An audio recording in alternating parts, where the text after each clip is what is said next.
Hello, everyone. Welcome back to Drop Frames. Happy February to everyone. It's going to be a great month of video games. We'll talk about that in just a sec because we got to intro our guest. It's Farm Boy Strippin. That's offensive. What? Why is that offensive? I was going to say because I'm a farm man. Kind of insensitive, dude.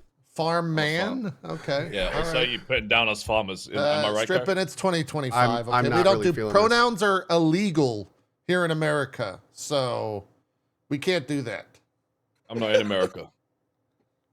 Well, we're gonna tariff you if you keep it up. Tariff that. Tariff that. Yeah. Bitch. I hate this show. Why did I agree to this? I know. all do. Strippin, We I'm all do. sorry, man. We could just both go. I mean, it's early. I've been doing a lot of League duo with JP. There's a lot of animosity built up there. Yeah. Whoa, I you didn't feel even want to duo with me. Couples Okay, let's therapy. be honest here. You didn't even duo yesterday. You dropped me clarify. for another British person. Let's clarify. Okay. What actually happened was I said, "Hey, would you like to duo?" And JP said, maybe later. And then I got berated by JP and Gassy sitting on his couch with my chat open on their phone while I played. Is what actually happened. Yeah. Well, When I needed you most, you pointed and laughed. I mean, that's what I do. That's what I do when you play like that. Strippin. But let's That's talk what I about do. good games and not League. I want to talk about the farm. You're home alone here. I am. And Yeah. first off, I do have a bone to pick with you, Strippin. I've had a bone to pick with you for quite some time because your wife Get will in not, line, JP. What now? Your wife will What? not come on this show, and you're the reason. Yeah, I am the reason. You're the reason. So do us a favor. We'd love to talk to Dodger. We haven't seen her in quite some time. Well, I play D&D every week at the exact same time as this show, and it's and we have a child Oh, who needs to go to bed, yes. which is why. Yes. Yeah. That's fair. That's Yeah. fair. But I will facilitate an evening off, and you can have Dodger on the show. Fantastic. I'm glad that you brought me on the show just to yell at me to bring my Yeah. wife on All the right, show. we're done. Let's go ahead and just do our normal show here. Anyways. Oh no, the intro's ready. Oh, God. Okay. So yeah, Quite the you're cluster. You're home alone. You've been I am. You've been farming it up. What are your daily duties on the farm? Feed the pigs, feed the sheep, feed the chickens, feed the cats, feed the dogs. Okay. Scoop poop, a lot of poop everywhere. A lot of poop. Then remember to feed myself. That's a big one. You can And forget then, about that every once in a while. Yeah. You can Yeah, skip a step by feeding yourself poop. Oh, Thank you, Zeke. it's true. Sorry. That's a bright That is the future for you face. in farming. That is the face of a man who's like, I don't want to joke about this right now. This is I'm is I'm a real lot. hungry. I'm really hungry right now, and Oh wait, so you forgot to feed yourself step. I skipped that step today. Yeah, to be on the show. So. Okay, fair enough. We Fair appreciate enough. Yeah, we Yeah. do Oh, yeah. appreciate that. We do Anytime. appreciate that. Who gets the most Giving food? me a good figure. Who gets the most food on the farm? What's the most Oh, laborious? The pigs? Pigs. The What pigs. do you- Not well. It's not what do you laborious. feed though. a They pig? Eat, they eat anything, literally anything. That's what Strippin does with the bodies. Although you gotta be careful because I have an orchard, and so in the summer I would just feed them buckets of apples. And one of the pigs got sick, and so we sent the vet in, and the vet said that one of the pigs was eating so many apples that they were just fermenting in its stomach, and so it was like basically drunk all the time. Yeah, That that sucks. and so we had to cut down on the apples, but they eat So- basically anything. Wait, if we ate enough apples, would that Yeah, could we do that? I don't know if we can eat the quantity of apples that Winnie eats. I can put some sorry, is that apples a away. challenge? Yeah, I can put some apples away. sounds Strippin. like a challenge? Here in is a America, we challenge. take that as a Yeah, it's a challenge. challenge. Just I was gonna say, Yeah. if you don't think an American can eat as much as a pig, I mean, I've got some news for you, bud. it is true. It You is should true. see some of us, man. We're That's- troopers. We've been training for this. We have It's- indeed. We have indeed. It's So a cannibal's yeah, paradise over there, guys. It's a cannibal's paradise. it is. It is. You're actually No, right. before the show started, they were going back and forth about They were having a farm their off. respective farms, and I was like trying to chime in, like, we've got lizards and spiders and stuff. Does that count? Am I a farmer? And no, Okay. it does They not. ruled You it- farm you farm fear for the vast populace. Yes, fear. Fear and various toxins. Yeah, and various toxins. There you go, man. You're my guy. Yeah. Zeke's like, they're medicinal. Sort of. I'm practically immune now. Oh, really, Zeke? A fear farmer. I like that. Every time Katie cooks me dinner, it's always like, is there venom in this? You got to be careful. It's a little venomy. Yeah. Yeah. She's building up your tolerance. Exactly. Because you never know. It's just because she loves you, Zeke. Yeah, True. I love. You know, that's fair. That's fair. Because one time a spider did get out. Oh. One spider got out, and it was the weirdest thing because I was just walking down the hall, and there was this huge, like, hand-sized thing in the middle of the hallway. And I was like, one of the dogs, because when spiders molt, they take their entire like exoskeleton off, right? Yeah. Yep. And if you place it somewhere, it looks just like a real spider. So I thought someone took an exoskeleton and one of the dogs or something, or tipped over or something, because he keeps the exoskeletons or the Oh. molts. They're pretty cool. Yeah, they're badass. Yeah, they're very cool. They're really cool That's looking. But it was in the middle of the floor. I'm like, oh, there's a molt in the middle of the floor. Oh, God, it moved. The molt moved. Yeah, it moved. Yeah. It moved quickly. Now these are tarantulas. You're saying, right? When you say spider, Yes, you mean yes, yes, tarantula. yes, yes. Okay. Yeah, Yeah. and most of them are actually not venomous, Right. right? They're So They are is that venomous, particular but, one venomous? I was told by Katie, she hyper focuses on things. So I know lots of spider facts, specifically tarantula facts. Mm-hmm. And there's no tarantula that has enough venom to kill a human. I mean, unless you are ailing from something or you're allergic. If you're just a healthy person, they can't kill you. It will hurt, but they can't kill you. Okay, so they will bite you if threatened. Oh.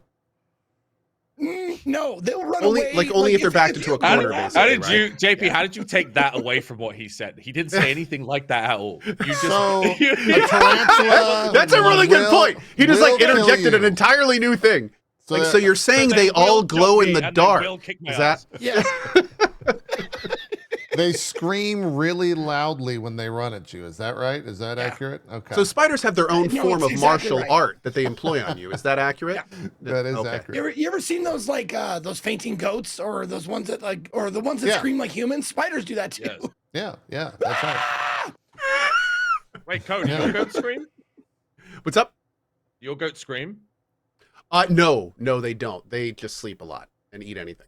Yeah, we did not get ideal. fainting goats or That's screams. They do. You got American goats. They fart. And I don't mean fart. I mean, they make raspberry sounds whenever they're mad. So they just go. Oh, So they like make this like farty sound That's if not they're very agitated threatening. or angry, which is kind of That's kind of actually hilarious actually. yeah, that's Yeah, but I that's do about that it. too. yeah, that's I how know. Zeke. That's exactly the first time they did it. I was like, oh, that's my natural reaction as well to things that annoy me. My son. Yep, Yeah. pretty much. Yeah. That's what makes sense. That's how it goes. Oh, but yes, to answer your question, Archangel, tarantulas are very fragile. So you like, I didn't want to capture it because I knew I would hurt it. But if they fall from like a foot high on any sort of hard surface, they will just fall apart. Really? Huh. Yeah, they are super fragile. I mean, they're meant to be living in the jungle, right? So when they fall on leaves and grass and shit like that. Oh yeah. I Good guess point. that makes sense. Yeah. Yeah. Spider facts. Drop Frames, your number one Spider facts podcast. Spider fact location. we're here That's for. Oh right. yeah, Zeke. That's what we're here for. Oh yeah. Keep Anyways, asking. Keep them coming. I got spider facts for days. he's got Let's so go. many spider facts. This is like Zeke's like, I've waited through all these PoE discussions for this. Like finally I am the one with the Yes. information. No, you shut up. I'm gonna talk. That is accurate. Well, regardless, Strippin, thank you for taking time off the farm Thanks for having me. and joining us on the show here. You're going to be crucial to the Monster Hunter Wild segment because I need backup. These two guys, they're not on your What? level of excitement. I would Okay. say. Co is okay. Ko is excited, but he's not You gotta Strippin remember, excited. I did 2 full playthroughs of Worlds, and I have been looking forward to this for a long time. But I'm not a good enough fan to have played Rise on the Switch. So there's like that's where I draw the line, kind of. Yeah. That makes sense. Yeah. But I'm that's super fair. excited for Wilds, man. Like, Yeah, I it's think- basically Worlds 2. Like that's the next Worlds in my opinion. So yeah. Yeah. I've kind of segmented you, Ko, into the Kingdom Come world. You're gonna be a little bit of the Avowed world, and then a little bit of the Wilds world. My plan is to approach them serially. Yep. So Kingdom Come is the 4th, and then I'm actually like taking a vacation from dad duty for a few days even. Like I'm going full bore into KCD2 what was that conversation like? Well, honestly, it's kind of awesome because at this point, like I've been talking about it for months. So as like 2 weeks ago, my wife just kind of looked at me. She's like, "You're gonna want some time for this one, aren't you?" And I was like, "Yeah." Probably gonna want at least a few days. She knew it was coming. She knew. So that was good. So my hope is that we'll get like Avowed isn't until 14th or something, or no 18th, right? I think Avowed is when I get and it's got back. 5-day early access. So it drops So unfortunately, on the I'm leaving on vacation from like the 14th to the 17th. So I'm gonna be doing like a little bit and then going on. But they're saying we could talk about this more when we get to it. But they're saying Avowed is not that long. Like they're specifically making it a more structured narrative experience. It's not open world. So, it may be a little shorter. And then that leaves Wilds for like the tail end. Yeah. So I'm hoping we don't really have anything else after Wilds. There's some stuff here and there and some games I'll probably check out, for a few streams like Civ and stuff like that. Maybe try out the new Assassin's Creed, but honestly, I'm not really looking forward to that one. So yeah, see how it goes. But there should be time for all of them. Yeah. Go. You said you're leaving from the 14th to the 17th? I think so. Something like that. Yeah. Am I going to see you at Lovebird? Is that where you're going? No, I'm taking the kids. Are you going to Miami? Am I going to see you partying out there? Him and the family, they're getting in a car, they're going all the way to Miami. Yeah. Well, I mean, got your glow but sticks? that was about give me 10, 15 years ago, Zeke. Hey, but you're no, never too old. Not wrong. Zeke, you are too old. Don't tell him. Don't tell him. Sorry. Strippin becomes the voice of the reason of the show. Forget I said love anything. it. Yeah, I love it. I party is hard, just not as much. Nice. No, we're I'm doing in bed by 9, but from good 8 man. to There 9, we go. I am out there doing it. Hell yeah. Bed by dude. 10. In bed by 10. Yeah. No, we're doing like a taking the kids to a big event area. Something they've been wanting to do. We did the Baltimore Aquarium recently, so they're super into that kind of stuff. So we're taking them to another thing like that, and then we're doing Disney World next month or in March. Oh, so it's gonna be is that the first one? The first trip for them? Yep. Oh, the first one shit! towards the end of March, so it's gonna be a thing. That's that's a big deal. So got a little bit of time off, but even with that, I think we should be fine getting most of the big stuff done. Yeah, that'll be a fun trip. That'll be a fun man. trip. Both for you and the kids that play. It's a good time. It's a good time. Let's go through news first, and then we can kind of preview February. That's going to be the main chunk of the show. We'll talk about everything that we've been playing. It is a slow news week, as most weeks were in January, at least in the video gaming world. We'll start off with some rather sad news, and we actually have like personal connections because I think he did sub notifications for a ton of people on Twitch. Yeah. But Wayne June unfortunately passed away. The Darkest Dungeon Twitter tweeted this out 3 days ago. I didn't realize that it was 12 years ago since that game started, I guess, with the first trailer. But yeah, unfortunately, he has passed away. Wayne June. How does it say? They didn't say how old he was. From what I heard, he was 70 years old. Okay. So he was an older gentleman, but I don't know if they've actually announced like the cause of death. Cause of death. Yeah. Yeah. I was kind of curious myself. Yeah. I'm trying to find. I'm pretty sure it was relatively unexpected, unfortunately, because Wayne was. I reached out to Wayne a while back for DD2 to do like because I have a bunch of voice notifications all on my channel for all sorts of stuff, and I reached out and I was like, "Would you make us a voice pack?" And he was like, "Sure." And we've done it with some other voiceover actors, and of course, there's the talk about compensation and all that kind of stuff. And when it came to Wayne, I was like, how much do you want for this? And he was like, "Oh, you know what? It's totally fine. Like, I'll just process it all and do it all on my side and send it to you. Just next time I'm doing something, I'll let you know if you could like retweet a tweet of mine." I was like, "Absolutely, like of course." Paid exposure, dude. Let's go. Never messaged me back. So I wonder if the thing he was talking about he ever got to like do and promote. Because that was, but he was like super cordial, but he did all of the processing on it himself. So he made it sound like the Darkest Dungeon voice for all the notifications, and he did all of that just on his own. I was like, he was such a how do you nice even guy, do this? dude. He was Yeah, he was such a good dude. He was such a good dude. Yeah. Like, it's very sad. Very sad. Yeah, Strippin Dodger had some stuff from him, right? Yeah, she's got Wayne June alerts. Yeah. Loves him. He did a lot. As soon as that game blew up, he was all over Twitch, and everyone Just helping out. had the nicest things to say about him. Yeah. So very, and very it bears sad. mentioning that, like, when he sent out all those voice tracks for all the streamers, myself included, we didn't get charged a single thing. It was just like Yeah, it was just part of full fun. I don't know if it was like, I would imagine Red Hook compensated him, but like they never asked us for anything. Like, here you go, here's some voice shit, or would you like some? Okay, you would. Here you go. After a while, it was great. Yeah. Very, And it very was like sad. a bunch. It was like 50 or 60 streamers, wasn't it? Mm-hmm. Whole bunch. Yeah. Yeah. So moving along from that, what else here? Ubisoft has announced a studio closure. It laid off 185 staff. This was based in the UK studio in Leamington. Do you know that? Do you know what that is, Strippin? Do you know Leamington? Leamington, yeah. Leamington. Okay. Yeah. Thank you for correcting me. 1 second. Yeah, 185's jobs across the business. The staff will be retained under remote contracts. Additionally, Ubisoft offices in Dusseldorf, Stockholm, and Newcastle-based Ubisoft Reflections will be downsized. They said in a statement to Eurogamer, as part of our ongoing efforts to prioritize projects and reduce costs that ensure long-term stability at Ubisoft, we have announced target restructurings at Ubisoft Dusseldorf, Stockholm, and Reflections, and the permanent closure of the Ubisoft Leamington site. So, unfortunately, this should impact 185 employees overall. We're deeply grateful for the contributions and committed to supporting them through this transition. There's a bunch more on the interview over at Eurogamer if you want to check that out. But yeah, just another thing. Ubisoft cruising into 2025, not doing well at all. Yeah.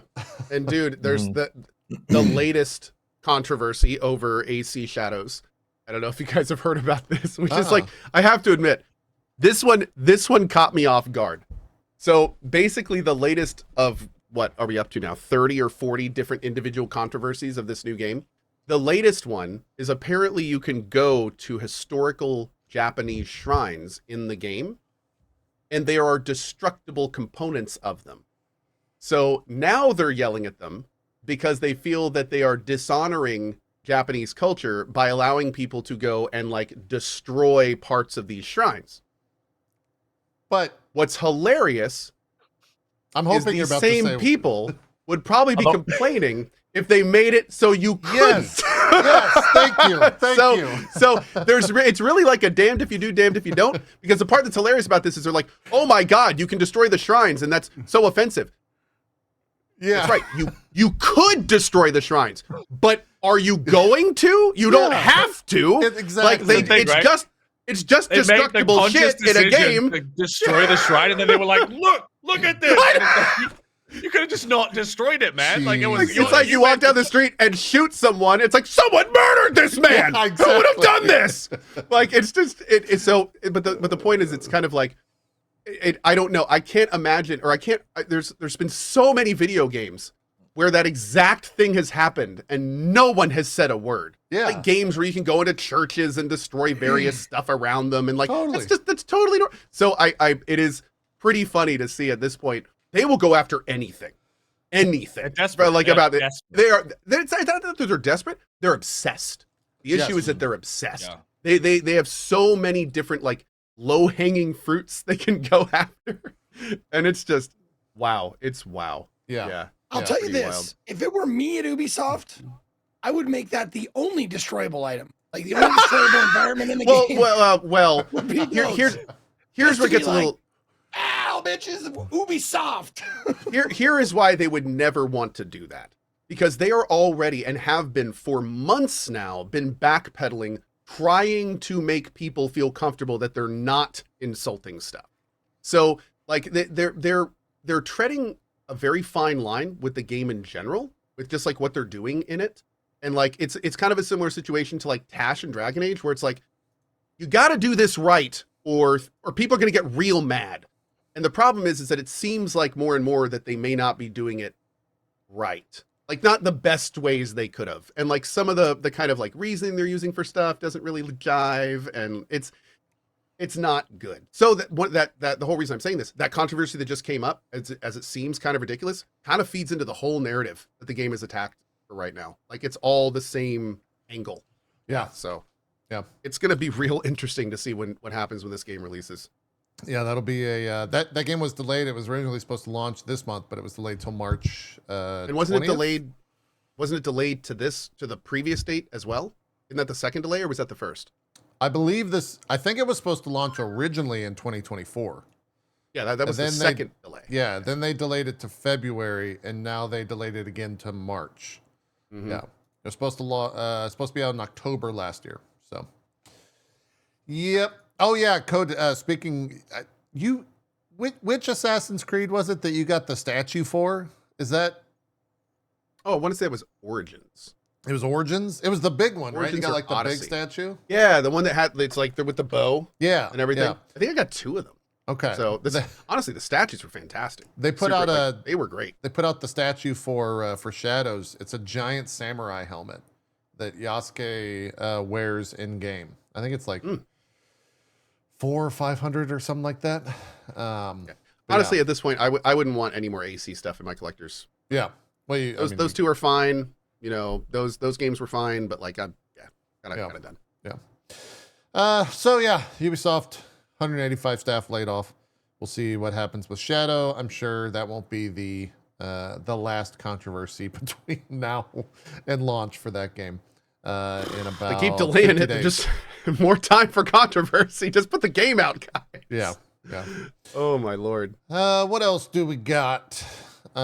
This is just a headline. I know nothing about this, but I am going to read the headline because it's rather interesting.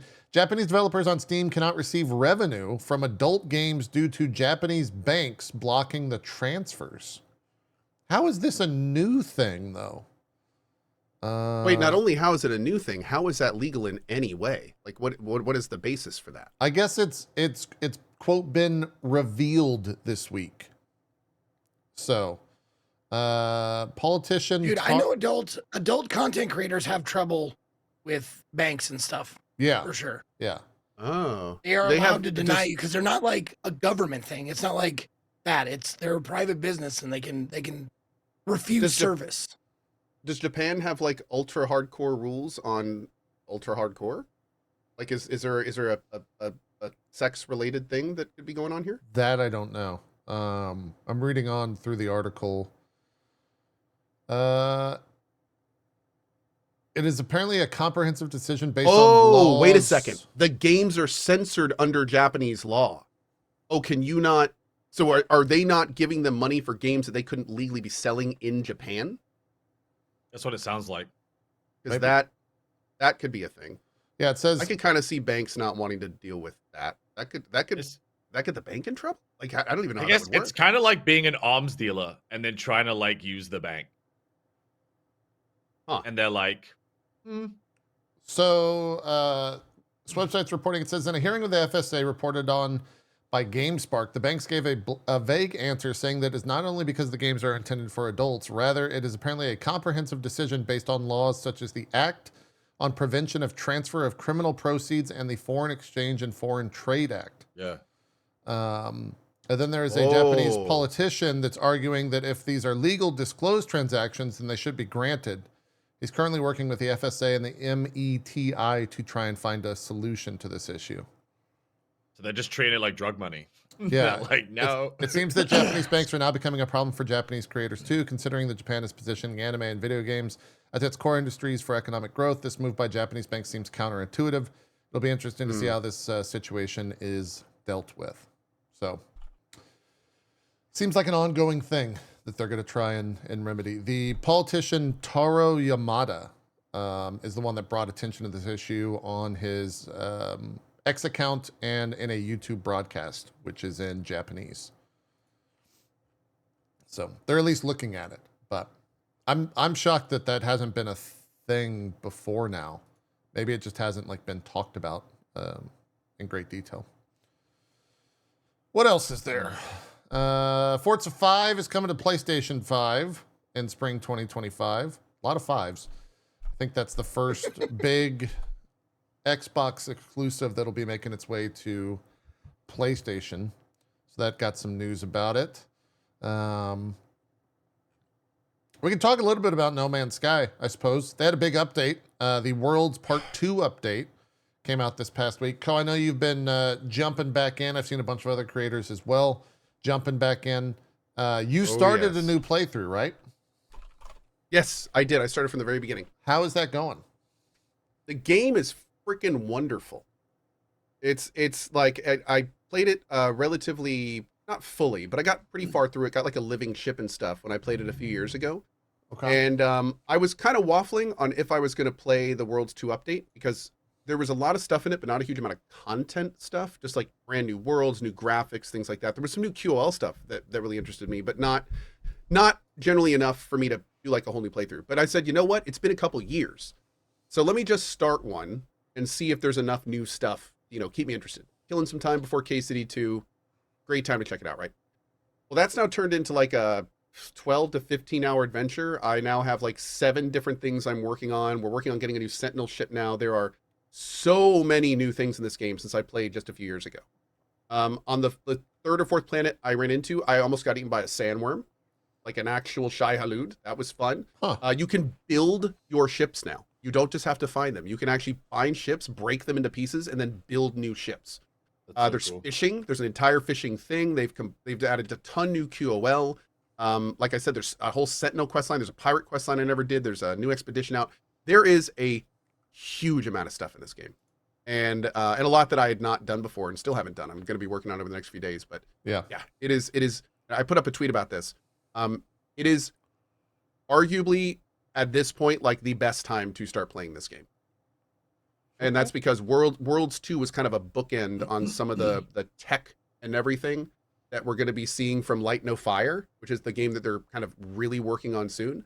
And since we know they're going to start really working on Light No Fire soon, we'll probably get some more content upgrades for No Man's Sky. But, they're focused. Like he even mentioned that one of the reasons we're seeing, he being Sean Murray of No Man's Sky, the lead guy, even mentioned that one of the reasons we're seeing these updates in No Man's Sky is because they're making so much awesome tech for Light No Fire, their next game, and they want to bring it to the No Man's Sky audience while they're working on Light No Fire. So that being said, I'm sure there will be content updates, but at this point right now, there is literally hundreds and hundreds and hundreds of fun content to do. There are multiple main quest lines that will carry you through the whole game. All of the features are working well. Everything runs nicely. Like it is a glorious time to start this game. Would you say if you like bounced off of the game because of the core loop, the core gameplay loop originally, that it's changed enough that you'll actually find something to enjoy about it this time? We have talked about this a lot. And yeah, the that's short like the answer ongoing is combo. 100%. And the reason being, and this has kind of been the mantra that I've been talking about in this game. This game is vast. And in many ways, it's very similar to Path of Exile, where it's been in development for so long that there are so many horizontal things to do that it's so easy to log in, play for an hour, and be completely overwhelmed by all the different mechanics and systems and things that you're seeing. So here is what I tell people, both brand new players and returning players. Just like when you play Warframe, there's that really nice codex that tells you all the missions to do, and you always know to go there if you want to know what's next to do. That is exactly what the 3 primary quests are in your log. Every single time you are looking for something to do, where to go, what to do next, if you go to your log and look at those first 3 quests, one of them will almost guaranteed have a specific thing for you to do to progress. And that will either take you to a new mechanic or a new system or a new area, which will then expose you to new things that you can either do or not do. But the short of it is, if you want to play this as as less of a sandbox and more of a like actual game, look in those first 3 quests and you will always find something to do. Cool. Always. Okay. It is the place to go. Yeah, it's one of those ones where I've watched a little bit of you playing it this past week. Burke's been playing a lot of it. He's got like a massive base. I think he's using an ongoing save. And so he had stuff already built up.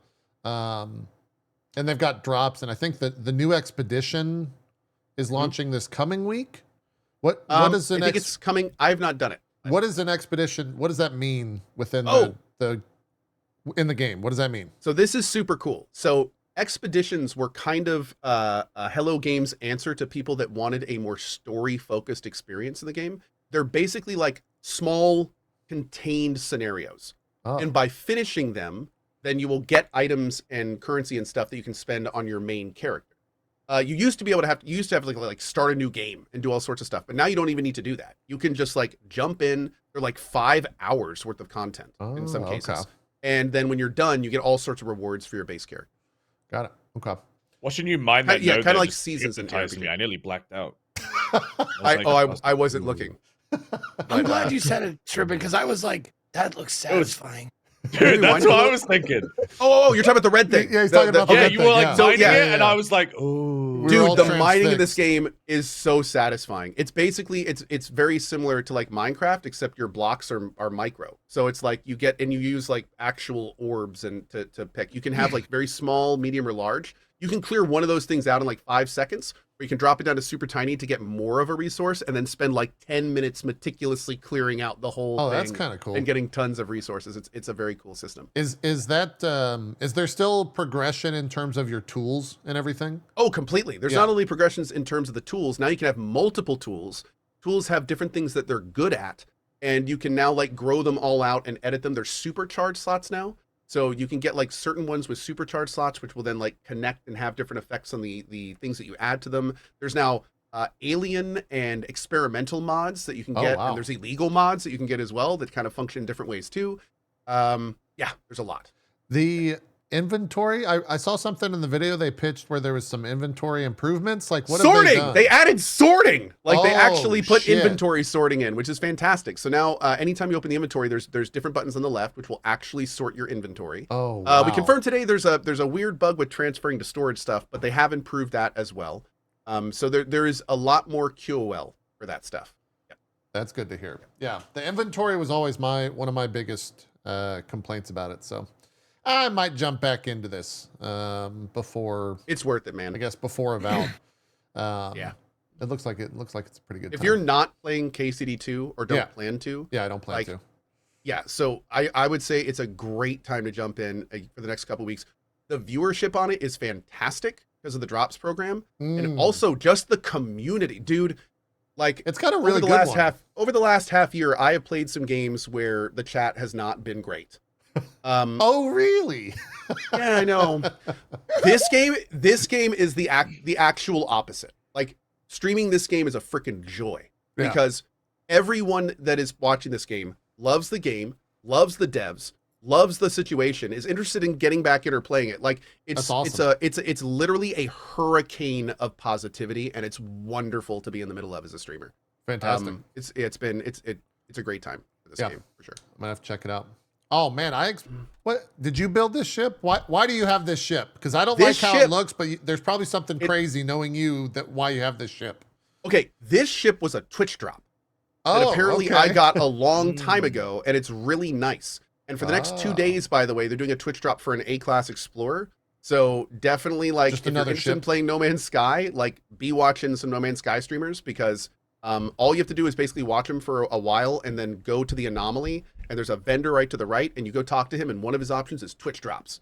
And you can just like claim a 29 million credit ship that you watch from Twitch. Damn. So Okay. it's a great way to get some starting creds, and it's super easy to do. I think it's only like until today, though. In fact, yeah, you have to watch 3 hours for the ship, and I think it's just for today or tomorrow.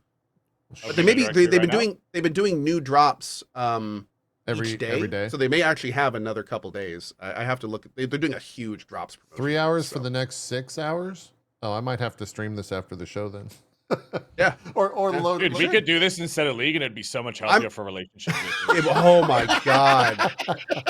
You would actually become better people. Wait, hold on. I'm not kidding. Hold You on, would become Strippin, better Are people. we playing League after this? Is that what you're saying? No, I'm just saying. All in I general, heard man. was, We've been doing hey, do you want to League, play and, League after I this? feel like this would be a way better vibe. We'd probably such be a good better vibe. people, Strippin. We would probably our skin would get better. We'd get better blood test. It would just be a better life, really. Yeah. At the end of the day. Look how pale my skin is because of I you. know. I know. I I'm walked excited. I walked up and talked to this guy, and he like said a whole bunch of stuff in a different language, and I was like, oh, he wanted me to either give him ferrite dust or carbon. I was like, oh, I don't know, I'll give him the ferrite dust. And I gave him the ferrite dust, and it was like, oh, the robot puts it in his body. The light goes out. You can tell his spirit has left the shell. He is unresponsive. You killed him? And that's the end of the encounter. Whoa. And he just sits there with his head down. And I was just like, did I just kill that guy? Like, what the hell? Jeez. But if you scroll back, you can see him. He just like puts his head down and turns off. And it's like, oh, I guess that was the wrong option. Oh yeah, That right was the here. right Yeah. option. Yeah, I guess. Yep. Did you You have totally any killed that co-op? guy. I have not done any co-op, but I have heard phenomenal things about the co-op. So Okay. apparently it was not super easy back in the day, but apparently now it is much easier to join with the anomaly. You can sync up easier and like, also very cool. A lot of the missions and expeditions will now like automatically put you in systems with lots of other players. So if you do like there's a mission right now you can do to go like kill 12 aggressive flora or fauna. Flora are the plants, right? Flora. Yes. So, and when you do that, it warps you to a system for free. And every other player that's doing the mission also warps there. So you start seeing like all sorts of other players that are like running around Oh, doing the wow, same that's thing. So actually awesome. it makes it like much more of a community experience. It's very cool. Yeah. You're not grouped with them or anything. You're all just like doing the thing together. That's just it's cool to see other people walking around in this game. So that's great that they added that stuff in there. So going back to the ship, by the way, something kind of fun. So I hate the look of this ship, and it's a cargo started ship. to So say, it drives like a bus. It's terrible. So one of the things I wanted to do was get a new ship. So the way that I'm doing that is they've put in these things called dissonant planets.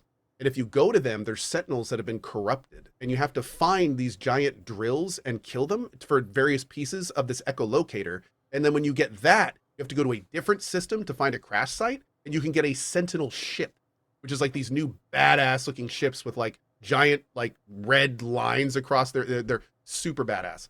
So that's like a whole new thing you can do too. And apparently those ships are great. I'm going to be working on that tonight, I think. Nice.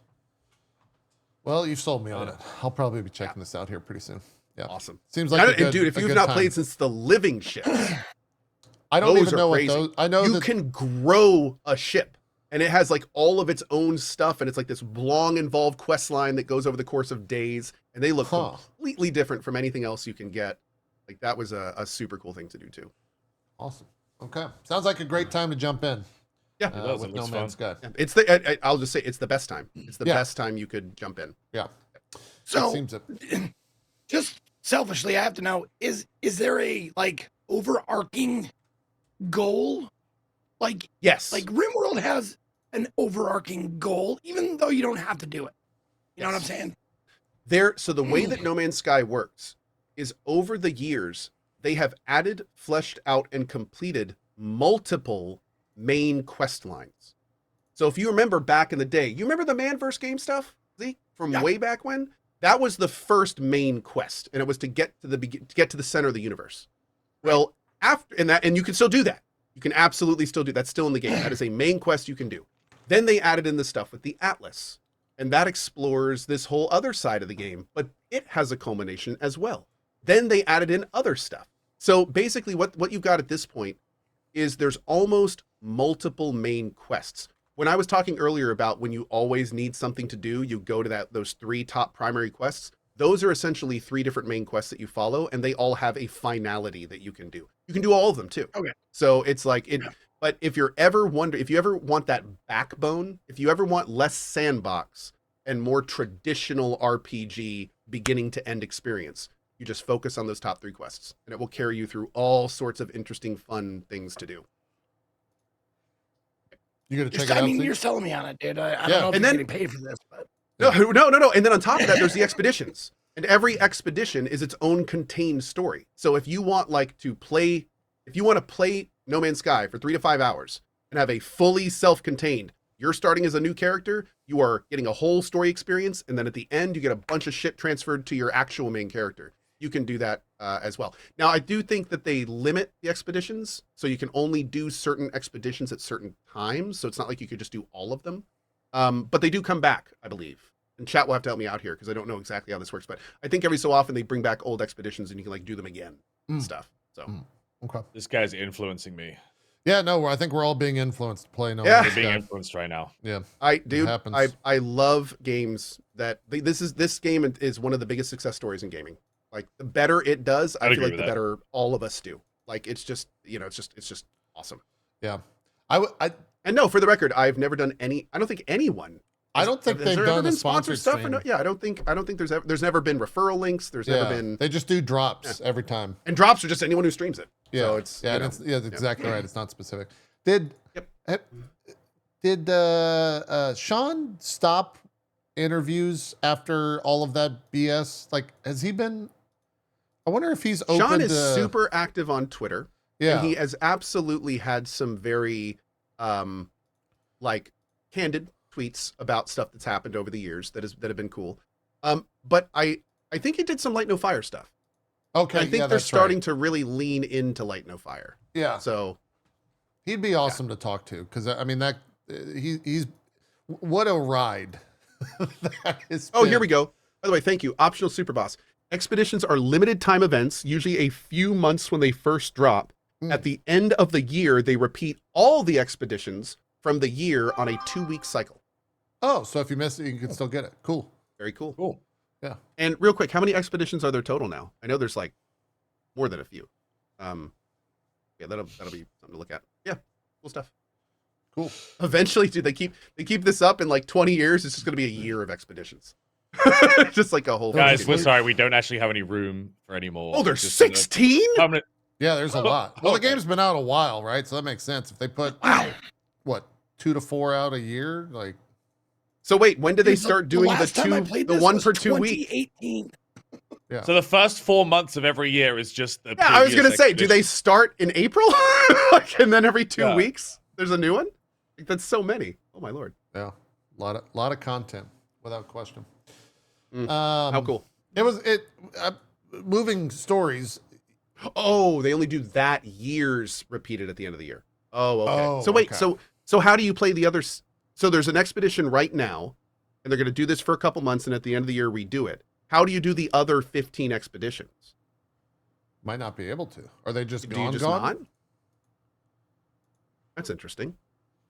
You miss out on the older ones. Wow. Oh, that kind of sucks. Some of the expeditions haven't been available to repeat for a while now. That's interesting, dude. They occasionally do legacy expeditions. I recently got my Normandy from a legacy expedition. Oh, cool. Okay. Huh. Anyway, all right. I've You got a little FOMO. You're off about this. Yeah, they got a little FOMO with the game. Yeah. Anyways, I was looking through the news story, and it was. I usually the process is I go by like sorting for the top stories this week. And it was interesting because you mentioned Path of Exile 1, and I remembered like, oh my God, that's right. There was like massive news in the Path of Exile world, but it's nowhere, like it's not even in the top 20 stories on the site that I usually get it from. So it kind of blew my mind. But the big news, and it is actually like massive news, it sent ripples throughout the entire community of Path of Exile. They came out and said that the Path of Exile 1 patch, I think it's 3.26, which was supposed to be December, and then it was supposed to be delayed, and then we thought it was going to be February. Now they've just straight up delayed 3.26 indefinitely to focus on Path of Exile 2. So the promise of like, hey, we're going to be able to work on both games, we're going to put out content for both games, has been already falling apart. Yeah. And it to say that community is, I don't know if there's a way to describe how upset they are about it. I mean, the community is very vocal to begin with, and they are very vocal about this decision to focus on PoE 2. And this video, Jonathan Rogers was on YouTube doing this for about a 4-minute video. Very candid, very what was their reason?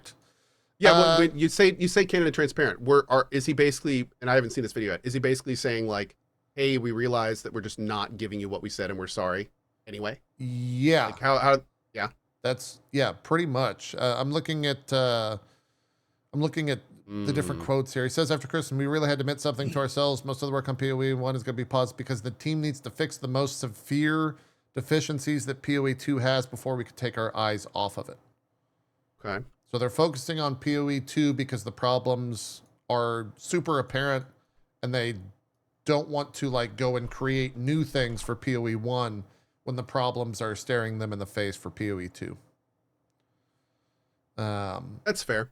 Also, like I gotta admit, I'm surprised that they even considered turning on the dual release thing before PoE 2 is in 1.0. Like that. I mean, they're in hardcore production for PoE 2 right now. Like I could totally understand it once it's in expansion mode.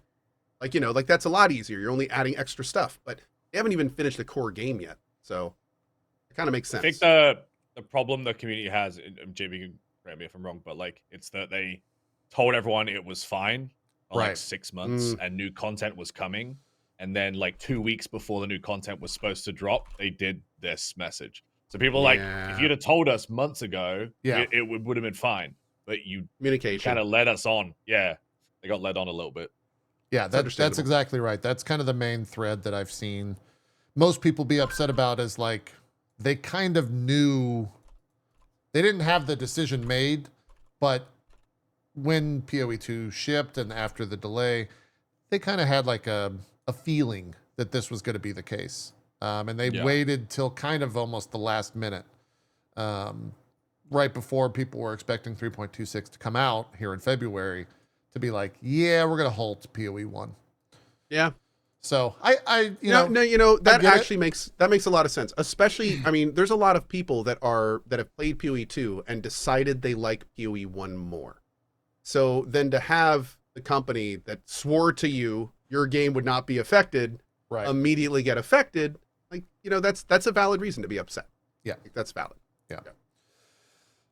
So man, the Reddit specifically, which is a large portion of that community, was very upset about the whole process and is still upset. And a lot of the more interesting aspect that I saw is a lot of the like hardcore Path of Exile content creators and players, they all prefer PoE 1 to PoE 2 for the most part. And so now with that game, you know, kind of being quote unquote dead for now, till whenever they decide to actually push that next content, they're a little bit upset. And I think also those content creators that, you know, rely the PoE 1 the Path of Exile only players, streamers, content creators that rely on that rejuvenation every 3 months, that sucks even more because like, what do you do now? Like if you're not having the new, are you waiting for the patch? Like, how is that gonna? And that's gonna lead to the really like uncomfortable situation where you see like PoE 1 creators who are not that fond of PoE 2 streaming it just because they know it's what they need to be streaming at the time. Right. And it's like then you're gonna get a lot of that kind of innate negativity in that community. Yeah, the animosity that builds up. Yeah, dude, that tension. Yeah. It's really unfortunate. So not the best situation after that video came out. And I feel like one of the things we talked about when this came out is there's only like so much, even with a community like PoE, which I think maybe more so than, I don't know, to make up 90% of game communities everyone loves GGG more than like 90% of the game communities, right? Like that company is beloved. Yeah. And you can only do this so many times before you start to tarnish that and it starts to chip away at that. And they already did a couple times. Right. So it's like this is not the first time. Fourth, yeah, exactly. So there is no question at this point that they are eroding some of that. It's not a CD Projekt Red situation by any means, but this is a more like tiny chips kind of thing, you know. Yeah. So yeah. That being said, PoE 2 has also been super successful. So it's brought in a whole new people. This is just my ignorance, and no, it's when we're talking about games, don't worry about it. He said, this is just my ignorance, but why are they still focused on making new content for PoE 1 if they have PoE 2? That is a good point. But here's the thing. The entire company is built on PoE 1. So if they were to just jump to PoE 2, especially considering now there's more and more people coming out saying they prefer the first one, like they would be in many ways cannibalizing their audience in a huge way. It'd also be getting a huge amount of people extremely angry. And also, PoE is not a normal product. It's a living product. And it's still alive. So I don't think they want to kill it, because that's a giant, I mean, that's not only hundreds of people's jobs, to put it bluntly, but it's also a giant revenue stream for them. So I think in their mind, they see PoE 2 more of as an additional revenue stream than a conversion of one to another. They're also wildly different games. If you haven't played both, you probably don't know this, but PoE 1 and PoE 2 play totally differently. So PoE 2 is much slower, more methodical. It's as a lot of people say, it's harder, especially at the beginning. PoE 1's a different beast. It's a night and day experience. Much more fast, much more Diablo style, killing hordes of enemies. The only real hard stuff you're going to fight is bosses, and even they aren't very hard. So it's a very different flavor. And people have preferences. Very big preferences. Also, that MTX model makes it really hard to just be like, hey, PoE 1's gone. Like, they can't. They have to port over all that stuff to PoE 2. There are people that will remain nameless that have spent thousands of dollars on PoE. Hey, hold on, you can't do this as well. You can't do this. So, that's you as well. What are you talking about? That's crazy. But so it's, there's people that would be pretty frustrated if they were to just decouple the whole thing. Yes, someone in my chat had a good point of like being beloved as a developer. Just it holds you to a much higher standard. Totally. Like, yes. There are a lot of developers that aren't beloved, and people just accept the fuck ups. And I think that's definitely a big part of it. Also, there's rewards to be gained from being beloved like that, and that's exactly constant positive press. It's a double-edged sword. Yeah, you get the huge benefits of having a community behind you, but the second you mess up, you've got that many more people that are like, "We thought you were the chosen one. What's going on? Like, what's wrong? What's happening?" Yeah, I don't know if any of you grew up like as the oldest or the youngest sibling in your family, but a friend of mine was the youngest sibling in the family, and he told me one day, he goes, this was in elementary school, the oldest sibling comes to him and he goes, don't get A's right away, just get C's, and then when you get an A, you're gonna be dad's favorite, because I fucked up and got A's. And when I got a B, I got in trouble. So just get C's and then get the random A here and there. Dude, wait, hold on. Was this like I'm time traveling Zeke or something that was like, look, kid, I know how this goes. He's like at a restaurant and some dude just walks up in a trench coat and he's like, hey, just get C's, okay? Don't ask. I'm the eldest of 5, and I was like a normal kid. And my brothers after me were so badly behaved that if they were normal, they used to get like letters home, and my parents would put them on the fridge being like, your son didn't stab someone today. Like, great job. And, and I'm like, how is my brother getting like certificates on the fridge for being me? But I'm like, if I act out, if I have a bad day, dude, it's like, we expect better from you. It was just this weirdest double standard as the oldest. I could totally relate to what Zeke's saying, dude. Yeah. 100%. No, it makes sense. My youngest brother is 12 years younger than me. And I moved out like when I was 18. Yeah. And I come back home and I see my littlest brother telling my dad to fuck off. And my dad was like, you don't talk to me like that. I'm like, kill him. You would have killed him. Why isn't he dead right now? I would be dead on the floor right now. What the fuck? You know what my parents said to me? They said they used me to refine their parenting techniques. That's what it was. Wow, they were that truthful with you. By the time they hit number 5, they're like, gentle parenting is definitely the answer. And I'm just there like a fucking cast on my arm. And I'm kidding. Well, I'm just saying there's not like, you learn a lot as a parent, Strippin. We know this. I know this too. You learn the best way to do things. There are things I don't do with Kai that I did with Rowan. Pertaining to holding them to standards and stuff. So funny enough, this stuff we're talking about, like Rowan has told me this exact thing before, where it's like he will do something, and then Kai will do something, and I'll get on Rowan for it, and then when Kai will do it, Rowan just stops what he's doing and watches. Like, oh, here it comes, and then I won't do it the same, and he'll just be like, why did you yell at him more? Well, what's going on here? The thing that he's so valid for that. The thing that I know, he's so right. You got to That's worry about is when the little one realizes that he's getting preferential treatment and starts. No, that does happen. Yeah. And starts messing with the older one. It's, exactly. My boys are 7 and 5. That already happens. Yep. That already happens. My youngest brother figured out that if I got angry at him, if he acted like he'd been hit by me, my dad would just like be like, "What are you doing to him?" and like jump me. So my brother used to just wail and act like he'd been hit when we got in an argument, and my dad would like jump to his rescue every time. He realized that his bodyguard is my dad. God, dude, my dad would be like, "You're twice his size. What do you think you're doing?" And I'm like, 1, he lied, and 2, you're twice my size. What's happening here? Okay, a little unrelated, but funny enough, dude. This is himself in the chest. Like, this is a perfect parallel. My son Rowan has developed this new thing that me and my wife call the soccer flop. And what happens is if he gets in trouble, he will do something to like look like he's injuring himself so that we'll focus on the fact that he's hurt. So like at one point, like I'll be getting mad at him for something and he'll be like, "Hold on, let me go get some water." And he'll like get up from his the computer desk and like fall on the ground. "Oh, my ankle. Oh, my ankle." And I'll be like, "Rowan, get up." I just get up, dude. Like, we're not doing this. He's like, "I would, but I can't walk. I think I need to go to the hut." Rowan, get up. Watching my you're not 6-year-old getting figure out out of in real time how to manipulate me is like really funny. Oh man, that's funny. The first time he did it, me and my wife just looked at him. We were like, "You have such a big future in soccer, and you don't even know it." Yeah, this is great. You got a star on your hand. You're gonna be a star, dude. Absolute star. Thankfully, I grew up in a household where my dad was pretty judicious about that shit.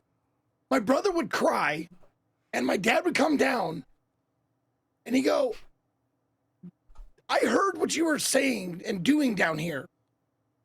You can keep crying. I'm not going to get him in trouble because you deserved it." because my dad would hear him go like, hear me, because I was very like straightforward with my brothers. "Keep doing that, and I will make you cry." I would say it loud enough. I would say it loud enough that my dad would hear it. "Keep doing that. That sounds and I'm like going something. to make you cry." I love that you sound like something that you'd hear on Saw. I heard him say it. Looks at his little brother and he's like, "Want to play a game?" I was just thinking that. Meanwhile, Dad is like, "Oh God, the game." He starts running downstairs. Yeah. Zeke's on Not his again, not tricycle, again. doing circles around his little brother. Yeah, that's how it goes. Oh, He man. comes down and Zeke is attaching the metal head thing to his skin. What, Dad? I think that I key is in your stomach. may have been responsible for this, but my brother now, he's an inch taller than me, but he is ripped. Like, he goes to the gym every day. He's like an Abercrombie model. And I'm just waiting for the day where he comes back and goes, "Remember when you made me cry?" And he will kill me. He will kill me and not even break a sweat. That's gonna happen. Katie's gonna get home one day. You're gonna be tied to a chair in the middle of the room, just crying, and he's just gonna be like recording it. Dad will like look at it and he'll be like, "This is what I was waiting for. The retaliation." That's why I didn't do anything in the moment. 30 years, but I here's your comeuppance, pal. I knew this would come. I played the long game. Yep. Jeez. Wow. Path of Exile 1. everyone. That was a tangent. Yeah, that was a tangent indeed. Path of Exile 1 is the little brother. Yes, it is. It is. Yeah, he's the big brother. Well, Now no, he's it's getting the ignored big for the little brother, and brother. PoE2's little brother. Oh, that's They right. were- Yeah. Everyone's that's paying what's attention to happening. the little brother now. That's right. Yeah. And you know, it was more GGG. Like, they were all A's, and then they got a B, and everybody's like, "Fuck you." yeah. Well, let's what Path of Exile 2? How many people are playing PoE2 right now? I mean, to me, that is the 180,000 people. That could roughly be like a league launch in PoE 1. Like the game from a numbers perspective, at least going by Steam numbers, has been absolutely dwarfing PoE 1. So I totally get why they want to try and finish everything that's in PoE 2. And at the same time, I totally get why people that are, wanting to play more PoE 1, why they're upset, right? So I think it's just one of those things where hopefully time kind of fixes both issues, once they get PoE 2 where they want it to be, they can kind of go back to, the original plan. But I think Ko it's was gonna be very a while. like dead on when he was like, they shouldn't have announced like a new season, and like they should have waited for the game to come out. Yeah. What they should have done is they should have just they should have told everyone, we're parking PoE 1, we're making PoE 2, and then we're starting the parallel when PoE 2 1.0 comes out. Yeah. Yeah. Just been upfront with people, just let them know. Yeah. And it sucks. You're not going to get some PoE 1 content for a while, but you are going to get this awesome second game, and then once it's out, you're going to start getting new stuff again.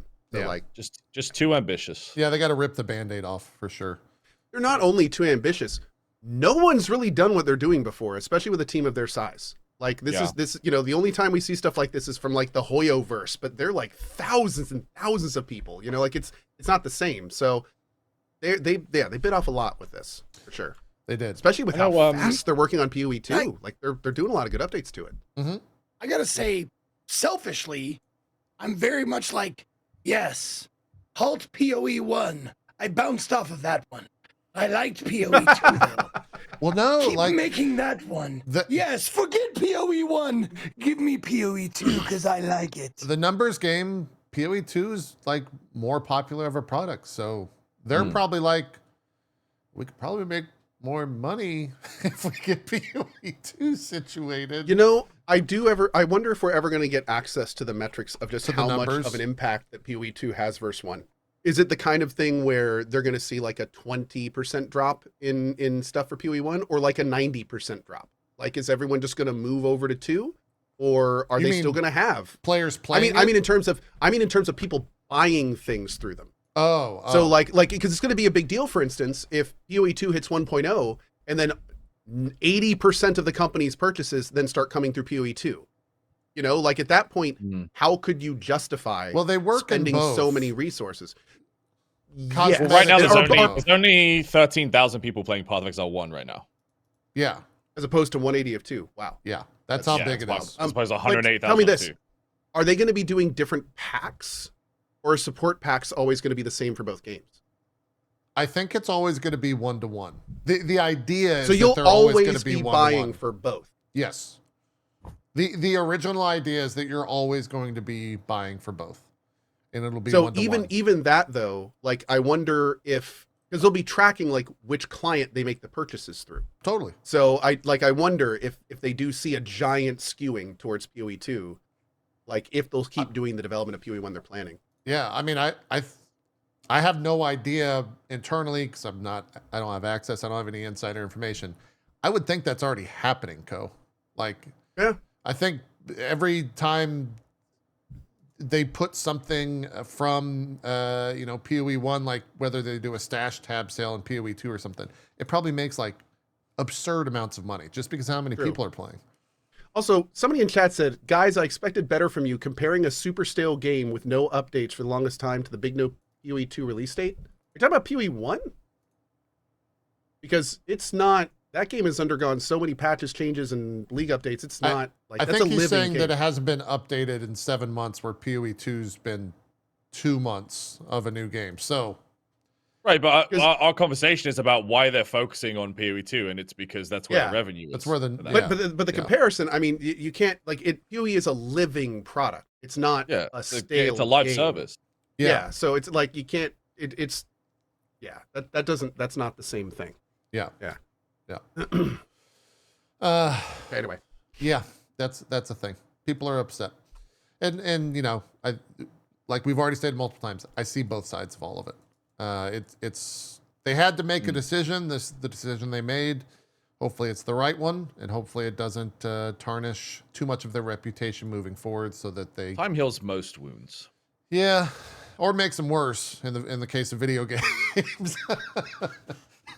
Yeah, I was going to say, like, it's interesting with things like video games, because the problem is, like, time heals all wounds, but that's because you're always present for it. But when time is for video games and events that happen in a singular time, as time goes on, people just forget about them.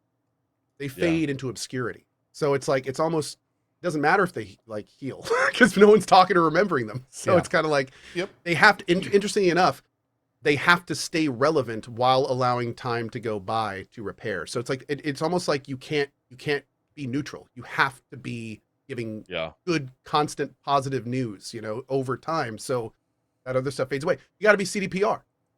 And even though CDPR will never, unfortunately, completely remove the blemish of the Cyberpunk release, they kept the good stuff coming until they got to a point where they could release a product that was pretty cool. And now people feel a lot better about them.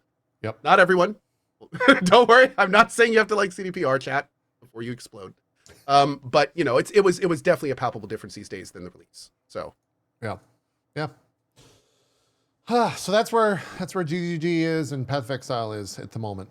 I guess we will all wait to see the next patch for PoE 2 and what happens with that. hopefully it'll be very big. Yeah, for sure. Ubisoft did drop some numbers about Prince of Persia and its units sold 1.3 million in its first year. That's actually more than I thought that game had sold. So I would say that's actually pretty good, especially for the size of that game and the scope. And I guess maybe that also speaks to how big an IP Prince of Persia is, for it to also do 1.3 million in the first year. I think that, didn't Ubisoft come out and say that was like a failure? Am I making that up? They didn't cut the team, did they? Was that one of the ones they cut the team from, the support studio? Oh no, they closed the studio. That's the one where they closed the studio for it. Yeah. So 1.3 million and they closed the studio. Jesus. Yeah, even if they didn't come out publicly and say like they did a bad job, it's like the message is pretty clear. Man. Yeah. That's rough. We'll loop this in with the conversation of studios being closed and people being laid off. Kind of a weird thing out of EA this past week. So the original story was that Mass Effect 5 doesn't require support from the full studio. And so EA moved some staff to other teams.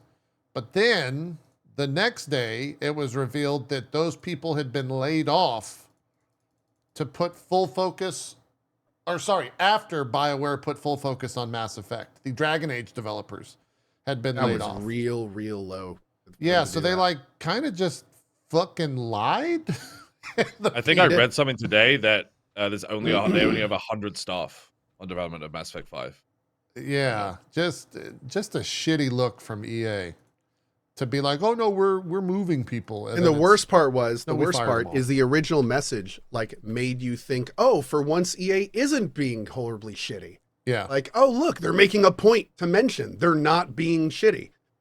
And funny enough, I put up a tweet right after I read that, and I was like, oh, good for EA not being, moving things under the umbrella. So that's good. And then a few hours went by, and I looked at the tweet again. Just so many people were like, nope, EA's still a big old pile of shit. Yeah, no, they're still terrible. And they fired all the writing team. They didn't move them; they just fired them. Yeah. And it's not looking great. Now the thing about Mass Effect is, as long as BioWare survives, we'll probably get the next Mass Effect because it was being produced in parallel. So there was a Dragon Age team and a Mass Effect team. So a lot of people were like, "Oh no, they fired all the people working on Mass Effect." No, probably not. Those were the people that were working on Dragon Age, and they got moved and fired. I don't know how many of BioWare's left. If there's only 100 people, but they did. There's a couple lists floating around of the OGs that are still there, and there's a few, but I mean, a lot of the key people are just not there anymore. Yeah. So. And haven't been for probably quite some time. Yeah.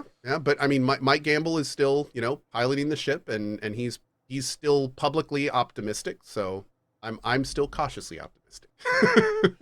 Yeah, it's so weird. I've been for CD Ramathon, I began Knights of the Old Republic, and I've been playing it off and on here and there. When a game doesn't make it the whole day, I'll spend the last couple hours playing some more KOTOR. And that's BioWare, right? Yes. A long time ago. Yes. Yeah, but, that's what I'm 2 saying. decades ago. A different one. People will come in and go oh, when BioWare was good. Yes. All day. Yep. Yeah. Yep, indeedy. This whole story led to Cromwell, who is from Larian Studios. He's the I forget what his title is at Larian. Community director? Director of community? Something like that. He's the head honcho of the community initiative, I think. Yeah. Or PR. He put out some a string of tweets that was, you know, kind of condemning what EA has done and what they continue to do and all that stuff, and it sparked a lot of conversation. So if you're looking to read that, definitely go check it out. EA is essentially you have two sides, EA and Larian Studios. Like those are two fundamentally diametrically opposite points of how to run a game dev company. Yeah. So I mean, it you know, it's people over product kind of thing, and he made the really good point that that's not how it should be. Yeah, I mean, he also made the good point that I like, where it's like, you know, generally in a situation like this, if a pirate ship is having problems, they don't fire the crew; they get together and fire the captain. That was the captain's headline. the one making the decisions. Yep. And I think there's a lot of stuff there. There's been a lot of back and forth tweets, like some of the No Rest for the Wicked devs replied, and there's been back and forth. And there is the good point though that if a company, and this is stuff we're never going to know. So we're never going to know who made these decisions. We're never going to know who was involved. That's just the way of the road. But if a lot of the decisions that led to DAV not selling well were made by BioWare, like there's absolutely reasons that EA should be like, yo, we trusted you on doing this. You didn't do it. You didn't make us money, so you're gone. Like that's business. That sucks. And if you really want to talk about that, then go back to whoever sold BioWare to EA and start talking about that being the downfall. Because honestly, that's what it was. So, you know, I mean, it's not cut and dry, and there's no winners here. And unfortunately, we're not going to have all the information to make the right call on this. It just sucks. It's just a shitty situation. Yeah. To pull from his tweet, I thought that this was relevant. It says, and they've kind of always said this. I think this is kind of a core of what comes out of Larian. I think even on this very show, when we had Sven on, he said this very thing. It's possible not to lay off large parts of your development teams between or after projects. Critically retaining the institutional knowledge is key for the next. It's often used as an excuse to trim fat, and to an extent, I understand that under financial pressure, but doesn't that just highlight how needless the aggressive efficiency of giant corporations is? I'd understand it if they were pumping out hit after hit. Perhaps you could argue it's working, but clearly the aggressive streamlining layoffs aren't. It's nothing but cost cutting in the most brutal sense. It's always people lower down the food chain that suffer when it's clearly strategy higher up the food chain that's causing the problem. On a pirate ship, they toss the captain overboard, which is what Ko was just saying. Video game companies shouldn't be run like pirate ships. So I don't think anyone can argue that statement. Yeah, I know like the practice for Ubi and EA for a long time, especially when I was like visiting the studio for For Honor and stuff, is very much like they cannibalize their own students. So they have teams. And the way it'll work is like they'll just cannibalize one team to feed another team constantly. Yeah. And so like if they think one game is going to be more successful than another one, they'll just cannibalize and push people that way to make the money. And the people at the top are untouchable. You know, it's someone's got to be a full guy all the time, and it's never going to be the guys up there. Yep. So I'm sure not the first time we'll cover layoffs in the game industry, not the last time at all. PlayStation Mass Effect 5 is going to be a real interesting game. Yeah, it will. It'll have so many eyeballs on it just to see how it does, without question. Which is wild because, you know, you go back to how Dragon Age premiered and that whole process, and that was already felt like 10 years. And now we got to go through it all again with Mass Effect 5. Perhaps in 10 years. Who knows how far we are off from that game. What else here? PlayStation's starting to add some incentives to games that are going on their PC that require, or games that are coming to the PC that require the PlayStation Network account. And so, more importantly, they have incentives coming because they're turning it off. Yes, yeah. They're great. They're giving you a reason to use it, but also making it not 100%. They are, instead of using the Switch, they are using Honey, which is great. Yeah, that's much better. Yeah, much better decision. Yeah. So that's good. Spider-Man 2, you get looks like a new suit. God of War Ragnarok, you get, looks like some. Oh, wait armor. a second. They're keeping the region lock on? So even if you don't need an account, they're still not selling. How is that going to work?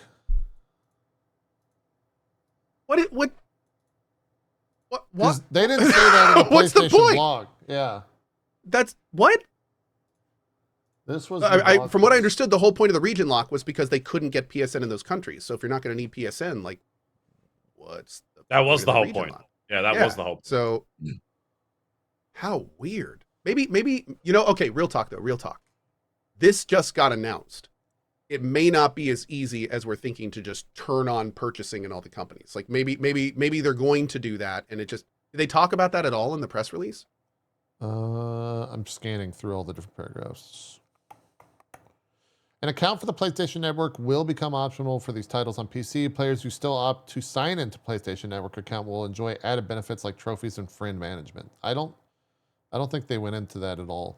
It's kind of a vague post. It's not needed, but if you can't get it, you can't play. Because the region lock stays on. Is what it sounds saying. like a valid thing to say, right?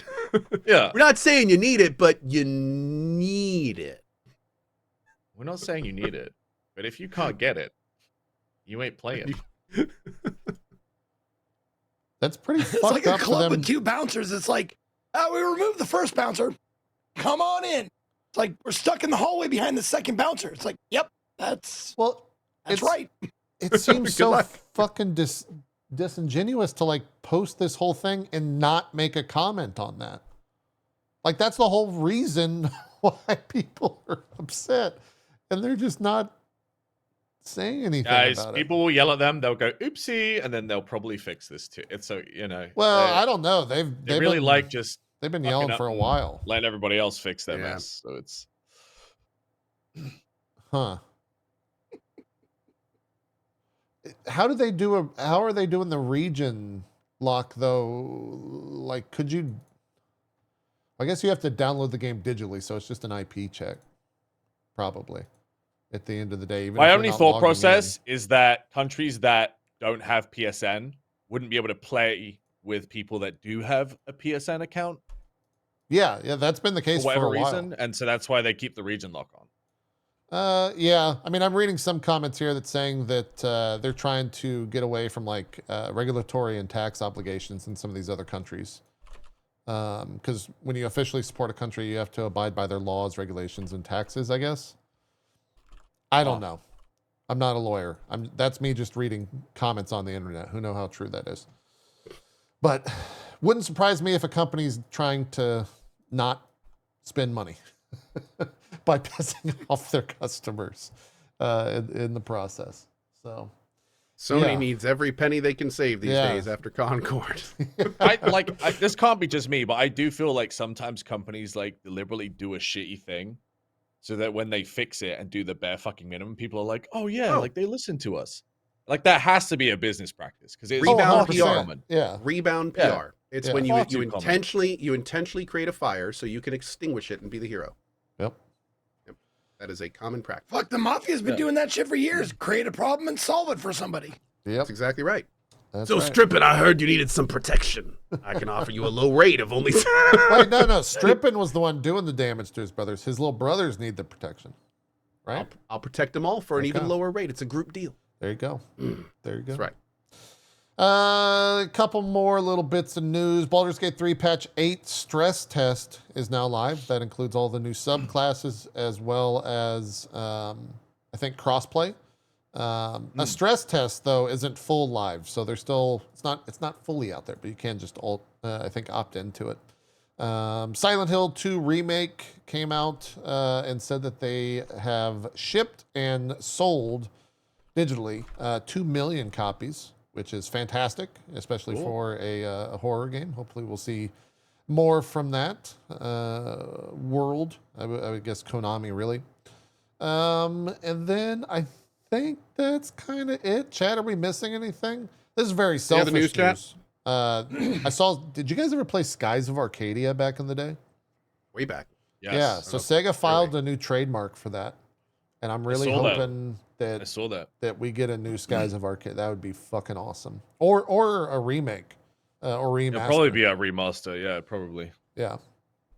I'd be very, very happy with that. Multiverse is shutting down. That is true. Some very that is a upset thing. people about their $100 founder pack purchases. I did, yeah. and rightfully so. I mean, that's crazy. Understandably. Yeah. 100%, man. Um, Not a long How long time. have you been around? not Couple years. Not long. yeah, Mhm. not that long. Handful of years, I would think. They've done that game's always been weird. Was They like, Multiverse is the one that launched and then relaunched? yes, yeah, it's been weird. They They launched launched, it, shut took down, it down, relaunched, and now it's shutting down again. and now they're shutting it down again. Yeah. Okay.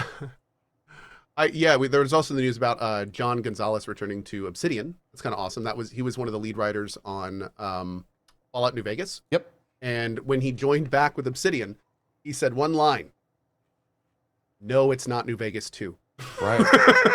Which I think is hilarious. But he did some great stuff. So it's cool that they're bringing in some OG folks back into the fold. Hopefully we'll see some fun stuff there. I'm just waiting for the reply back going, it's not New Vegas 2. It's New Atlantic City. Oh, dude, that'd be great. That'd be awesome. Oh man, I'd love it. Yeah. I selfishly hope it's Pillars of Eternity 3, but we'll see. I'd love to see Obsidian Dude, do a if CRPG If again. Avowed does well, I guarantee they'll go through that. Oh, I hope it does. There was some, they're calling it leaked footage, but it's just like some back-to-back combat stuff that recently got released for Avowed. And dude, like in that, I saw like 2 specific spells from Pillars of Eternity, and I was like, that's Ninwat's freezing pillar, like it's right there. Like it's looking cool, man. It's Nice. looking cool. I'm very excited for Avowed. Yeah. We'll talk about that a little bit more when we get to our February games coverage here. Marvel Spider-Man 2 PC came out. It's currently mixed. Apparently there's a lot of issues with that. So if you're looking to dive into Spider-Man 2 on the PC, the PC port's got some issues. Be careful It's about unfortunate. what you're going to spend money on there. I think that's kind of it. The other stuff, the 5080, 5090s are on sale now. The paper Pre-order, launch right? was very real with the 5090. People were saying that a lot of like big shops had like tins of those. Very tiny amount. to The sell for the paper stuff 59s? on eBay was hilarious. What was that? Oh, so basically, what a lot of sales vendors or what a lot of people were doing is they were putting up scalped 5090 stuff, Okay. but it specifically said in it like selling a 5090 RTX blah blah blah blah picture at the end. And then Okay. if you go and look at the description, it would say, if you are a human, do not buy this. It is a picture of this. Please continue to purchase. And then it put all the technical information so the bots would skim it. And then at the bottom it said absolutely no refunds, absolutely no nothing. And I've heard, I've not confirmed, I've not talked to anyone, but I've heard those were actually selling. Dude, So people were that's- selling the pictures of scalper bots were 5090s. That's a Scalper classic. bots were just picking them up. Yep. That's classic. So it looks like because everything happened so fast, apparently a lot of them got purchased and yeah. So interesting little thing there. Yeah. If you look, The I old think heroes Power, red cape. if you want to screenshot a company called Power GPU, Oh, yeah. actually he took a picture of one of the listings, which is kind of fun. So That's awesome. Yeah, that's kind of I guess a tale as old as time on eBay when it comes to those things. Back in the day, you could always just be like, you're not actually buying a product, you're buying whatever it was. And then they would just scam people the fuck out of that. the best part of it though is, from what I understand, like if the purchase goes through, like eBay is hands off, especially if it's like, if they put all the right terminology in the setting, like the no refunds, you cannot contact seller, like there's all these I think there's certain also, phrases like, you can put in there. So They remove buyer's protection over $150 or something as well. So it's but like, the best part is like all these things are being bought by AI and bots. So it's like if the scalpers just don't program their shit correctly, they're out potentially thousands and thousands of dollars. And keep in mind, this all happens over the course of minutes. Yeah. Minutes is how long these people have to function. So Yeah. it's pretty wild. Yeah, I read that 5090s were pretty much completely sold out in the first like 12 minutes, and then they were up. So they were selling MSRP for $2,000, and they were up on eBay for $6,500 about 20 minutes after going on sale. And they were also selling on eBay for $6,500, which is, don't fucking do that. that's fucking criminal. That's Criminal. don't buy that. You don't need that for triple the cost. That's crazy. Yeah. Yeah, and I don't think any of us got 5090s. I think we'll probably invest. I mean, as streamers, that's part of the job is to have the best tech. So we'll probably get one somewhere down the line. But I've got a 4090. They sent me a 5080, but the 4090 is better, so I'm not gonna use it. Awkward. Yeah, so that's a little awkward. I might put it in my streaming PC, but the 4090 is more powerful than the 5080. So, You know, JP, you could eBay. No, excuse me. My life we'll hack talk. for like We'll talk after getting the new cards is I've learned that like I have this little like mom and pop PC store Yeah. near me, and they get shipments of cards. So for the price of like a scalped card, I can just get a brand new PC with everything and the card for less than the cost of a scalped card. Yeah. So I normally I wait, and then when a new card drops, I just order like a whole new PC. Hey, Yeah. shout out to CyberPower, by the way, who erroneously listed 5090 full computers for $2,300 the second they went live. And a member of my community bought one. Did they honor it? Actually went through the entire process. They later contacted him, a human, and were like, dude, sorry, we can't do this. What we can do is add either $2,000 to the price or give a 5% increase with a 5080, which actually turned out to be like a really, really good deal, like hundreds off if they were to do that normally. So obviously they didn't honor the $2,000 machine that's worth $5,000, but they did give him a great deal. So that was nice of them. So I'm guessing they did that to all the other folks too. So yeah, little, you know. That's awesome. Nice they didn't have to do that. They did not have in to do today's that. world. They could have just canceled. Absolutely. They could have just canceled. That's great. That's good stuff. Oh yeah, chat also reminded me that 5% discount, not increase, he says. Oh, wow, he's in chat right now. Oh, that's Okay, so even they actually better. give a discount. That's even better. Yeah, there you go. Wow. even better. Even Yeah. better. Midnight Society closed down officially. That was Dr. Disrespect's not company, but the company that he partnered with to do their game that was like the NFT thing. They announced that the day he announced that he remonetized his YouTube, which was really weird. Oh, that's really It's awkward. really weird. Yeah. Yeah. Real weird. Super That's- awkward. I want. But here's the no. Everyone knew that was going to happen. Yeah. Like either they were going to drop the project and get a new one. Like the whole dead drop thing was Dr. Disrespect's game. It was his game. So the fact that they were even trying to make it without him, like they should have just canceled the second all this stuff came out about him. Yeah. Like the trying to disattach from him and keep doing the project. No. Yeah. That was Also, there's no timeline that would have worked. Really weird decision from YouTube, but whatever, I guess. Very weird decision, especially considering they're not being super public about why they changed their mind. Yeah. Which makes it even stranger. It would have been easy for them to be like, due to new legal findings, we have decided to, like, they could have said something to flag to people why they were doing it, but like, there's nothing. Even PC Gamer wrote an article about how they didn't supply any reasoning for it. Yeah. So a little strange. Little strange. For sure. Cool. That is all the gaming news for the past week. Let us talk. Well, I can tell you, like, what flooded my feed this morning was What's the WoW raid, apparently. Oh yeah, there was the man. There was Twitch drama about all of Was that. there? Oh, I didn't. Oh Okay. yeah, man. It was. I feel like me and Strippin dodged the bullet. That's God's all. honest truth. I was peeking in yesterday. I wasn't paying attention, but all people kept saying to me was, "You dodged a bullet." Not being in that raid." I told Soda that I was not interested in raiding on Thursday. The draft happened on Friday, and it was just a fucking shit show. Like there was just so much fucking drama around all of that. The only kind of big thing I heard is I heard that somebody that made the effort to go to like all the IRL events didn't get in the raid. Yeah, It's like, oh man. Yeah, I mean, that's rough. That's rough, dude. That's rough. It's tough. I mean, there's like 100. I don't know how many 60s there were. 100 plus, but yeah. That was a couple hundred, about 200. Okay. 60s. You're making it sound a little doom and gloomy, only though. 40 people can go to the raid. So They it was did down kinda the raid. stressed. They did. Yes, they They were did. successful. They were. Yeah, I think it was Not four without some people died. deaths. There were 6. 4 died. I thought it was 6. died. Was it 6? Yeah, because I know there was it was 2 in Anixia, and then there was Fandy. Well, 6 died. Chat is saying 6 Yeah, people 6. died. Okay. Oh yeah, Yeah. no, yeah. And then It's- Annie died on Rag. Annie, 2 in Nixia Oppie, and 4 in MC. Fandy. I was so sad that Annie died. I forgot who the I other was, one dude. I saw the clip.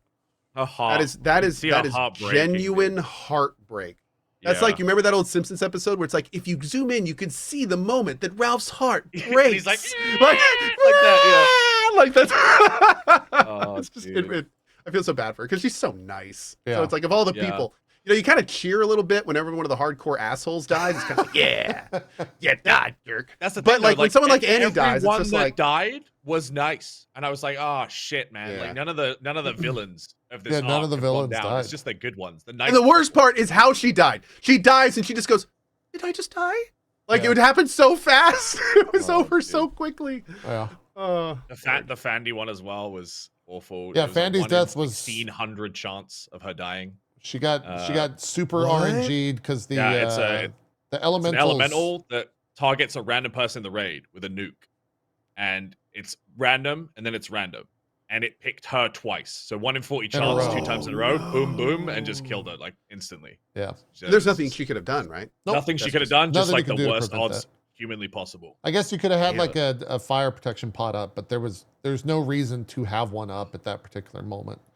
So, yeah. Yeah, a lot of the Bummer, toxicity man. came from people, the community as a whole, trying to dictate who deserves to be in that raid and who doesn't, and people Well- got harassed out of the raid, and Yeah, and I mean, it was, that's a recipe for disasters, though. I mean, you have all these big-headed egos, and then Yeah. the thousands of people that follow them, and you literally are telling a large majority of them, no, you can't do the thing.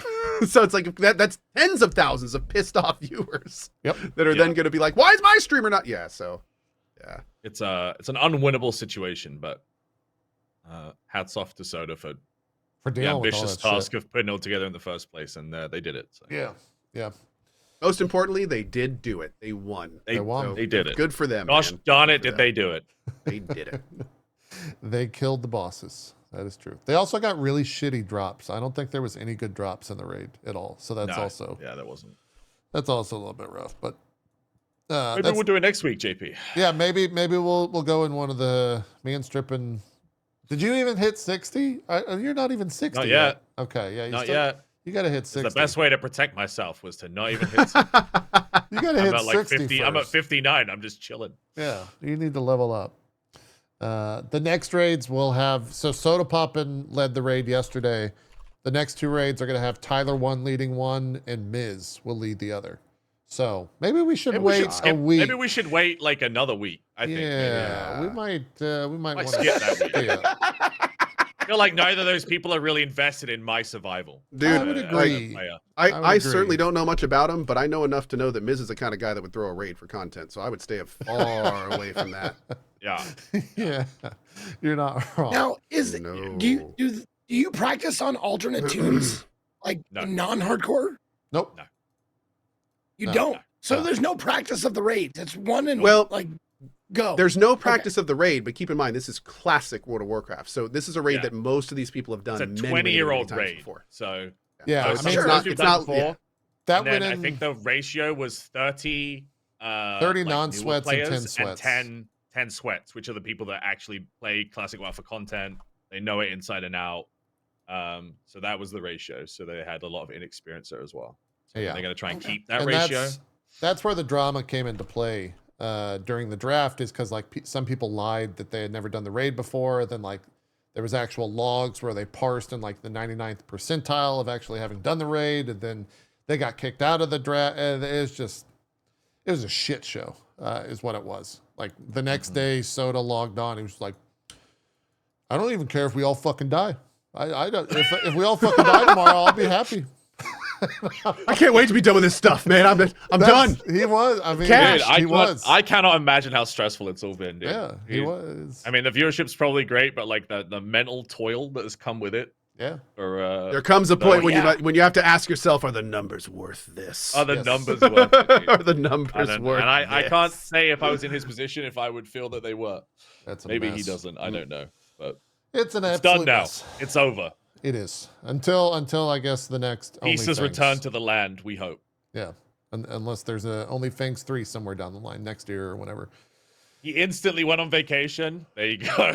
Good for him. That's how you do it. Good for him. Yep. Well, he's been streaming or been doing the guild now for 3 months straight? Like just playing WoW for like 12 plus hours a day? Because he died 2 months in and then had to do a subathon to level back up to 60 in time for the raid. Yeah. So he's been a done little nothing stressed. but play this game. Yeah.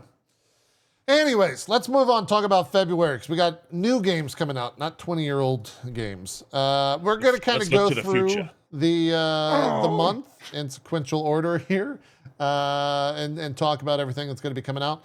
First and foremost, here on February 4th, Co, how many days away? 2. 2 days. If you've been going and following Co on social, he's been very adamant and letting you guys know how far away we are from Kingdom Come Deliverance 2. And you actually have played the first 3 hours and were able to stream it. So we're going to use that as kind of a... somehow the only person in the world that has. Yeah. Which is still mind-blowing to me. Let's talk about that. What... I'm going to pull up... I can pull up footage, I would assume. Yeah, absolutely. Yeah, it's on my YouTube and everything. How was it? What'd you think? You just finished the Kingdom Come Deliverance 1 run, so you can compare. Goddamn magical is what it was. Oh, I'm sorry. It was absolutely awesome. It basically, they've taken everything in the first game and touched it, enhanced it, or made it better. They've made mechanics deeper. They've added more. They've changed things based on feedback. Like this is the alchemy. They made the animations quicker. They made the selection easier to do. The hitboxes are bigger when selecting things. Combat has been refined. So there's now like a new style of combat when there's multiple people around. They did away with the right click, Q, click system. Now it's only left click, right click. And they made it so there's no more master strikes. So which was kind of a huge issue with the first game, is you got to a point in the first game where the only way to effectively play it, if you wanted to do like the best type of combat, was to wait for the enemy to attack and then quickly hit them a little bit. That's all you could do back and forth. They've redone the combat system from the ground up to no longer do that. So now they actually feel like much more engaging fights. You're blocking with right click, you're riposting with left click. Everything's much zippier and feels better. It looks better. It sounds better. The mechanics are slicker. The UI looks better. Like the stealth mechanics are better. It's just better. In the 3 hours that I played, everything I played was better. Yeah. Just seems like there's this time around they have more resources, right? Like this. They had not only a huge amount more resources, but they had their production lines down. I mean, when KCD started, it was a smaller team that then grew throughout the course of it. So they not only were like dealing with the fact that they were smaller, but they were putting down new production pipelines, forming new teams, remember how we were talking earlier about how, you get those entrenched people at your company that just know how it works. They didn't have those people. They were still building their team for KCD 1. KCD 2, they just hit the ground running, and they knew what they needed to do. They knew how they wanted to do it. The game literally picks up an hour after the first game. So it's really? Oh yeah, dude. So playing KCD 1 is essentially playing like the 60+ hour tutorial for KCD 2. You ride, slight spoilers, but you are riding off somewhere at the end of KCD 1, and you are arriving at KCD 2. So it's very, very cool to like go from that to this. Yeah. But yeah, I like the biggest issue that I had was that I crashed twice during the 3 hours. Oh, okay.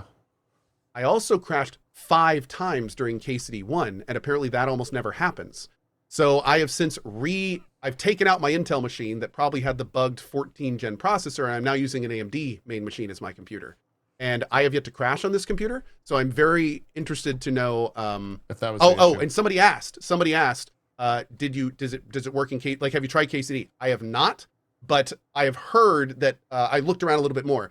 There were people that had other Intel 14th gen that were repeating that in their they were crashing too. So makes me wonder if that was why I was crashing and not the game itself. But now I'm on my AMD machine, so I'm pumped. Yeah. Yeah, the 14 gens are definitely, a lot of people have a lot of issues with that, for sure. So, yeah, everything I've read, like preview-wise about this game, echoes everything that you said. So it's not like you're an outlier in that regard. So many people are saying that this will be their game for 2025. They said it's going to be a fantastic RPG. super long, just kind of like the first one, which maybe will be one of the bigger hurdles, I think, for this game, is you were mentioning that it takes place right after that first one. I think that'll stop a lot of people from jumping straight into this one because they don't have the 60-hour lead-in of the first game. Yeah. Also, I mean, the amount of people that had just massive problems with the combat in the first game is palpable. A lot of people are just never going to play the first game because, to put it bluntly, the combat it's rough. It's rough.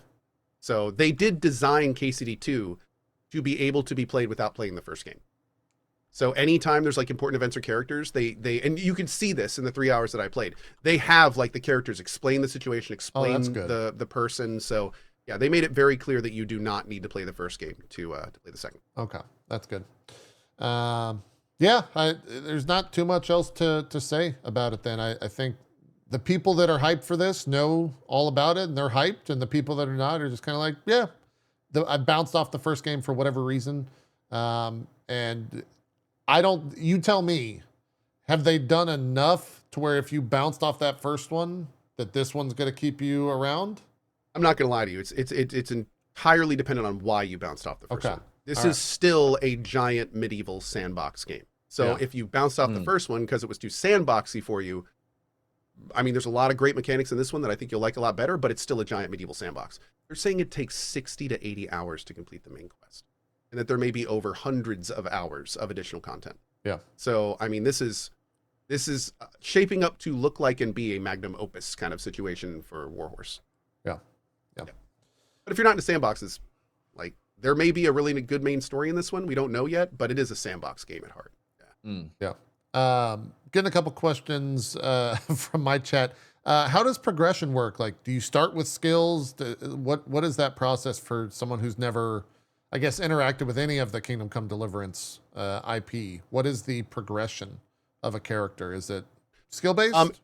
Yeah, it's both skill-based and level-based. So there are there's a main level that gets perks, and then as you use different skills, you get levels into them, which then gives you perks to spend in the individual skills. Every skill line has its own list of perks, so it's a lot.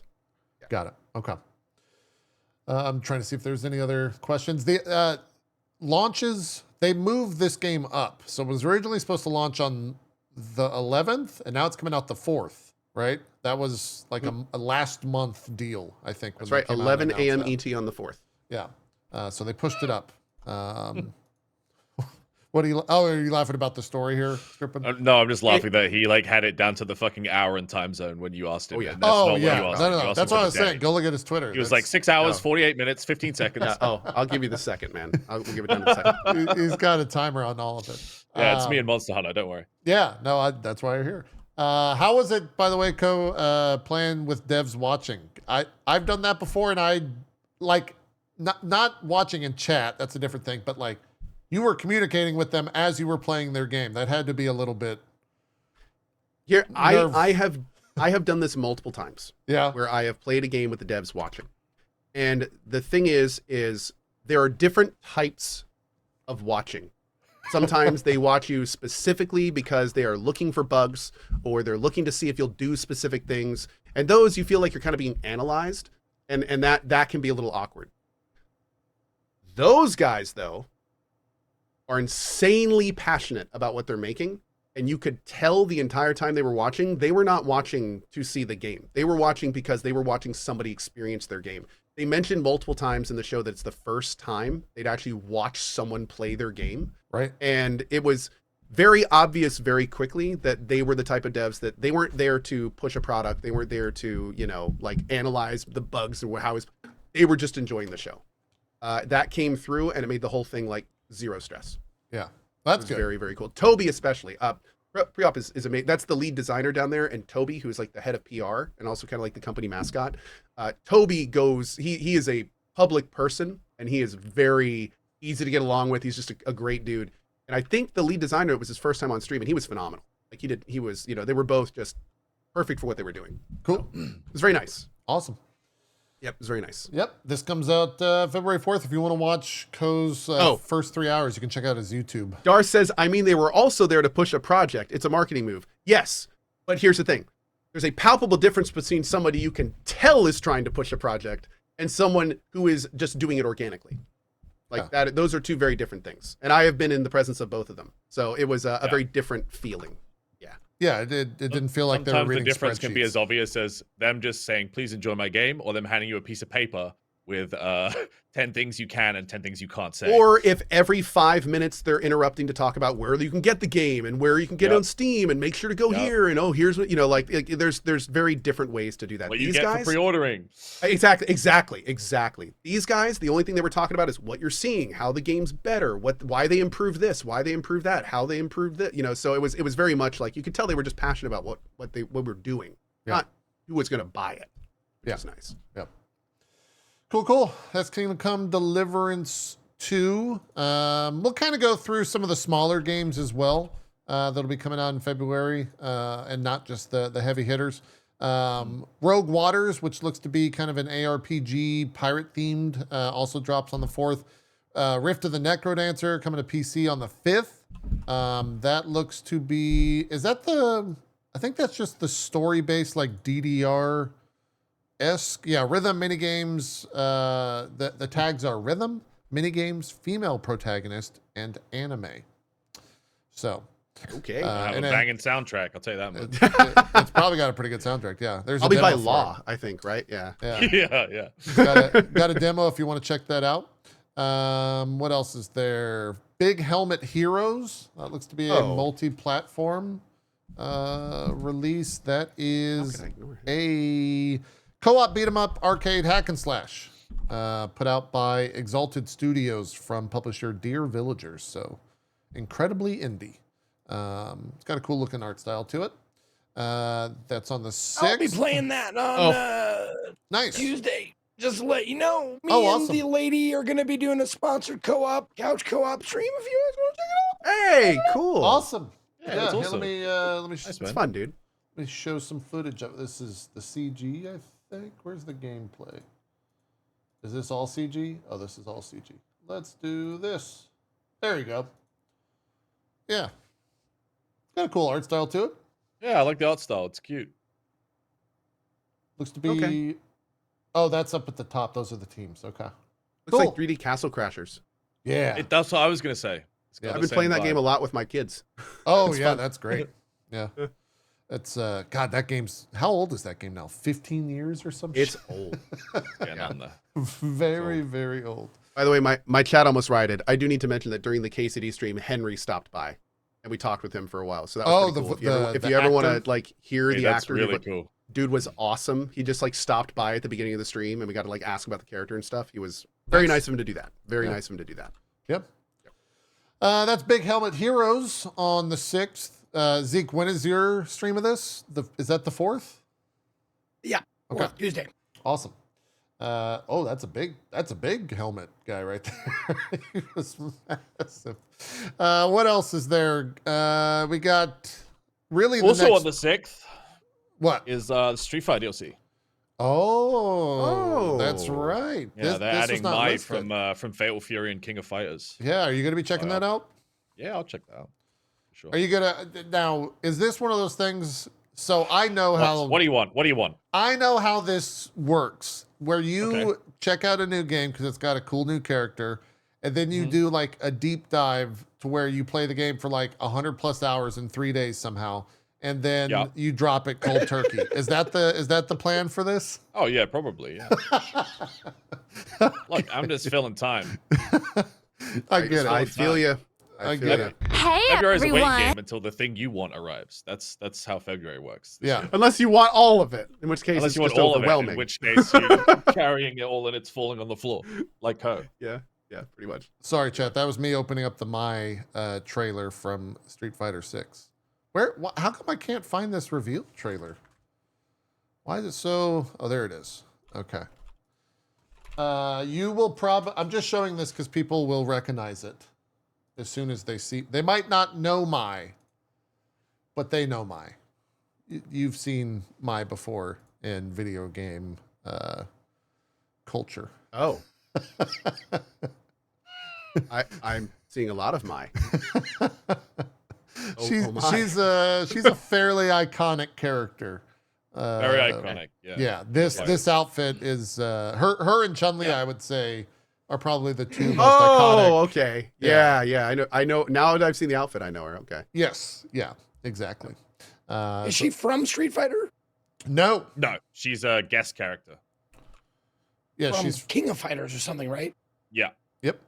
Okay, yeah, okay. No, I remember playing. No, because I remember this from my fucking weird memory, but from my fucking Pizza Hut.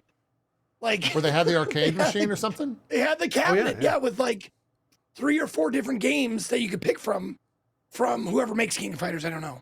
Well, chat saying Fatal Fury. It's Fatal Fury, Fatal then Fury, King there of you go. Fighters. It's SNK Yeah. is the dev. That's where it was. SNK, yes, we had an SNK machine. Yeah. At our Pizza Hut. So they recently added Terry from SNK as well. Yes. Yeah. So Terry's Lies the the guy with the cap second that wears the guest jean jacket. Yeah. With blonde hair. You would probably recognize him if you saw him as well. But I haven't played Street Fighter in at least a year now. So those will be Looking really forward to it. rage-inducing streams then. oh yeah, no, That'll be a good time That'll be a good for time. everyone but me. Exactly. So this is on the 6th when she releases Strippin'? Yes. Okay, that is Thursday. If you want to see some my gameplay, go check out Strippin' stream. After that, the big release. Does Civ 7 have any early access, or is that just on the 11th? I want to say that there's some sort of early access for that. I don't know if you could buy into it, but Civ 7 will probably be a huge launch. I know it's got 5 to 6 day. Okay. 5 days early access for that one. For 100 bones, $100.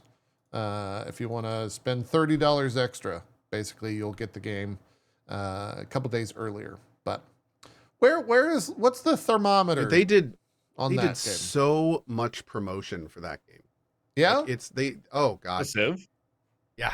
They did didn't they sponsor the entire PC Gamer Showcase and get like the top and most anticipated game, or they were doing Maybe. like giant commercials for it the I whole know they time. had a huge segment afterwards, didn't they, as well, with like the dev teams Yeah, for the game and like, stuff. Yeah. They're going crazy with it. I'm assuming it's going to do pretty well just because of how much they poured into it, and it's the next Civ game, which does have a very large, flourishing community. They always have. Totally. I will say though that there's a lot of interesting controversy around this game, and not controversy is. like drama, but more about how they're approaching the end game. And more importantly, there's this game called Humankind that puts like some new spins on this type of game, and they're integrating some of its major pillars into Civ. So a lot of people are interested in how that's going to work, because it's not the necessarily most Civ thing. Yeah. It's a that. change to the normal formula. Yes. And I would say Yes. Humankind didn't have the best reception to that whole process as well. So Yes. Yeah. Another thing. people are a Mhm. little. There's also been little worried. a bit of feedback about this from people that have played it early, that the single player is excellent, but the multiplayer is not. Ooh. Where Civ 6 is. Oh. Okay. And so I'm kind of Like- curious to see. Like not how that- fun or technically not working. just like it's a little more. It's not the systems they've added to the game aren't super fluid in a multiplayer setting. And so people feel like the single player experience has been enhanced, but the multiplayer experience has lost some of that twinkle. Yeah. But Interesting. I guess we'd have to. I'd have to play it to really Yeah. I haven't. verify that. I haven't stuff. checked it out. To be honest, I think I might have played Civ 6 at like launch, but that was a decade ago.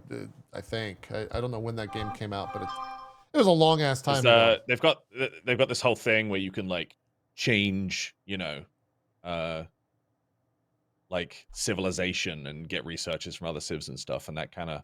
I don't know how it's going to work in multiplayer, and if people are going to be. That's the big thing I heard, is that you play Yeah. different civilizations. So it's Yeah. like one of the things I loved about the Civ games myself is that feeling that you're constantly building on, you're constantly expanding. Like it's kind of like an RPG. You're making your character stronger, right? You're making Right. your empire stronger. I don't know how I'd feel about like getting to a point where it's like, okay, all that work you did, yeah, it's gone, and now here's your new one to start over with. But it's like, but I'm not done with the first one. Yeah. I don't want to. Like, what happens if you get to a point where the game makes you go on and you don't want to? Yeah. Like, Well, I don't know. It's going to be interesting to see how it works. I'm sure that they've answered this, but that feels to me like they're trying. Oh, that's not how it works, chat's saying. Oh. It's not gone, though. It's not a reset. It's new passives for new eras. Oh, then that's Yeah. different. Yeah. Oh. So it's just more. Oh. Well, shit. Okay. Okay. That You sounds. just add a new Civ to your Civ. Your Civ transforms into another. You keep your old stuff, but you'll become, for example, Japan instead of America. Huh. Okay. Sounds like one of those things we're gonna have to experience and Yeah, we're gonna have to look at this more. Okay. figure Interesting. figure it out. Yeah. Chaos says Co bad talking games he doesn't know about. No. I was actually everything I said I was told by a Civ player. So I'm but I don't play, obviously I haven't played it myself. So no, we want to make sure the right info gets out, which is why when we say something and chat says something different, we go, "Oh, wait, chat, what did you say?" Yeah, we and then we try to get the right info out. So it sounds like we need to try it a little bit more to get that out. I know I'm doing a Civ thing. I'm sure you guys probably are too. Well, Civ is Civ is one of those games, at least for me. I don't know if it's for you guys, but it's like Monopoly, the PC game, right? Like you start a Civ game, but you're not going to finish that game. No fucking way will you finish. And especially if there's other people in that game, no, you're never going to see the end. You're never going to see the end game or the end of the game. You might see end game because you want to nuke, but you're gonna restart 1,000 times before you ever see the end screen of a Civ game. So no. Nocturne Forever says they're hinting at a remake of Alpha Centauri. That's literally my favorite Civ game. Civ type game. Is that real? Oh, dude, Alpha Centauri was so much fun. That game was so good. I'm gonna have to look into that. I have not heard that. I loved Alpha Centauri. Oh man. Okay. I hope that's true. I'm gonna look into that more. Yeah. And then there's people that don't play Civ as a multiplayer game. They just play it solo. And even they already announced 6 DLCs until September 2025 for Civ 7. Apparently, they've already announced those. Is that what you said? Yeah, that's what someone in chat saying. They've announced 6 DLCs. Take them through till September. I guess 1 a month. Yeah, I guess. That's a lot. If they make an Alpha Centauri 2 and don't have Techno Necromancers, I'm going to riot. I'm going to actually riot. I'm going to burn the building down. Okay, there you go. Strong words from Co. Strong words from Co. His building's very flammable too. He lives in America. It's very true. It just has asbestos and wood. That's it. They use wood for everything. Yeah. Yep. It's a lead frame with asbestos and that's it. That's every building here. Yep. Just very flammable. That's all Strippin knows about America. Is the houses extremely flammable. All I know is they made we built them out of stone. You guys built them out of wood. Okay, that's right. Fair enough. That's right. Civ 7. That is once again on the 11th full release, but it does have 5-day early access. Real talk, are any of you guys actually going to be playing Civ 7? Like, I will probably check it out. I'll probably grab some friends and check it out. But like, Civ is one of those games. Exactly like I said. You don't finish. Like, you're not going to finish this game. It's impossible. They are very, very long games, and the chances of you getting those exact people back for round 2 after like the 16-hour run on the first day, it's just not going to happen.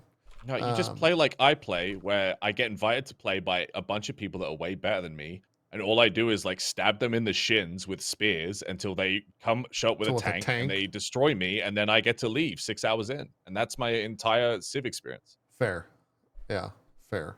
I know Jesse and Krendor, who were on the show last week, they've been doing a Civ 6 run in anticipation of this, so I think they're going to be pretty heavy in the Civ 7 run.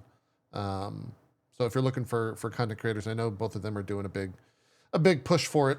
Cool. Multiplayer push for it. But yeah, I think Dan is also a pretty big fan of Civ. So oh yeah, he'll probably be in there. Yeah, they're fun games. Like they're fun games to jump in and give Gandhi a nuke. All the memes, all the classic stuff that you would expect from Civ. I'm sure that's going to be a thing with this one. The big test is, are the new systems that they're implementing going to be fun? Or is it going to be the case of like, well, I'd rather play Civ 5 over Civ 7 or Civ 6 over Civ 7, whatever. The community will decide that pretty quickly. Yeah. They usually do. So, Gandhi's not even in this game. Okay. He'll probably be DLC. Everyone loves Gandhi. The Gandhi DLC? The Gandhi DLC. Can't wait for that. Yeah, $5 for Gandhi. Really hyped for the Gandhi DLC. Video games are great, where you can say that with a straight face and absolutely mean it. After Civ 7, there's a big, I guess air quote big, VR game coming out, Alien Rogue Incursion on the MetaQuest 3. This one will probably be making a little bit of rumblings as it gets a VR component to it. We'll see how that one shakes out. I think it's launching on the Quest 3 specifically on the 13th, but we'll see what happens there. I actually have a question for you guys because I've never played them, and there's a billion of them. The Legend of Heroes games. Have you guys ever played those? Because there's like, Sorry, what? There's like 30 of them or some shit. Legend of Heroes? Yeah, it's like it's a JRPG thing. But how many are there? Yeah, like Oh he my means God. he means Trails game. Or Trials? Trails, yeah. Trails. Okay. There's a ton. There's 20. Oh. There's 22. Yes. Wow. And they have a very beloved fan base. Every time I watch a trailer for them or even bring them up, they like fucking scurry out of the woodwork. They're like, they're talking about it. we got to say how good that game is. Trails mentioned, I'm here. Yeah. The Legend of Heroes Trails Through Daybreak 2 is launching on February 14th, PS5, Switch, and PC.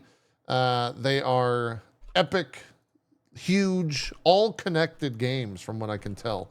They all take place in like the same world, but I've never jumped into them.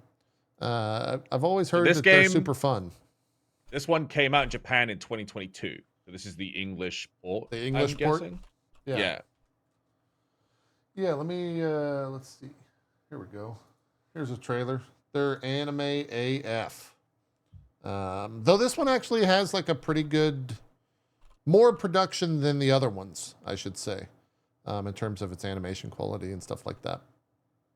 Try now for free. I guess there's a free demo for it. Yeah. There's a battle demo and a story demo if you're wanting to check it out. They take a while.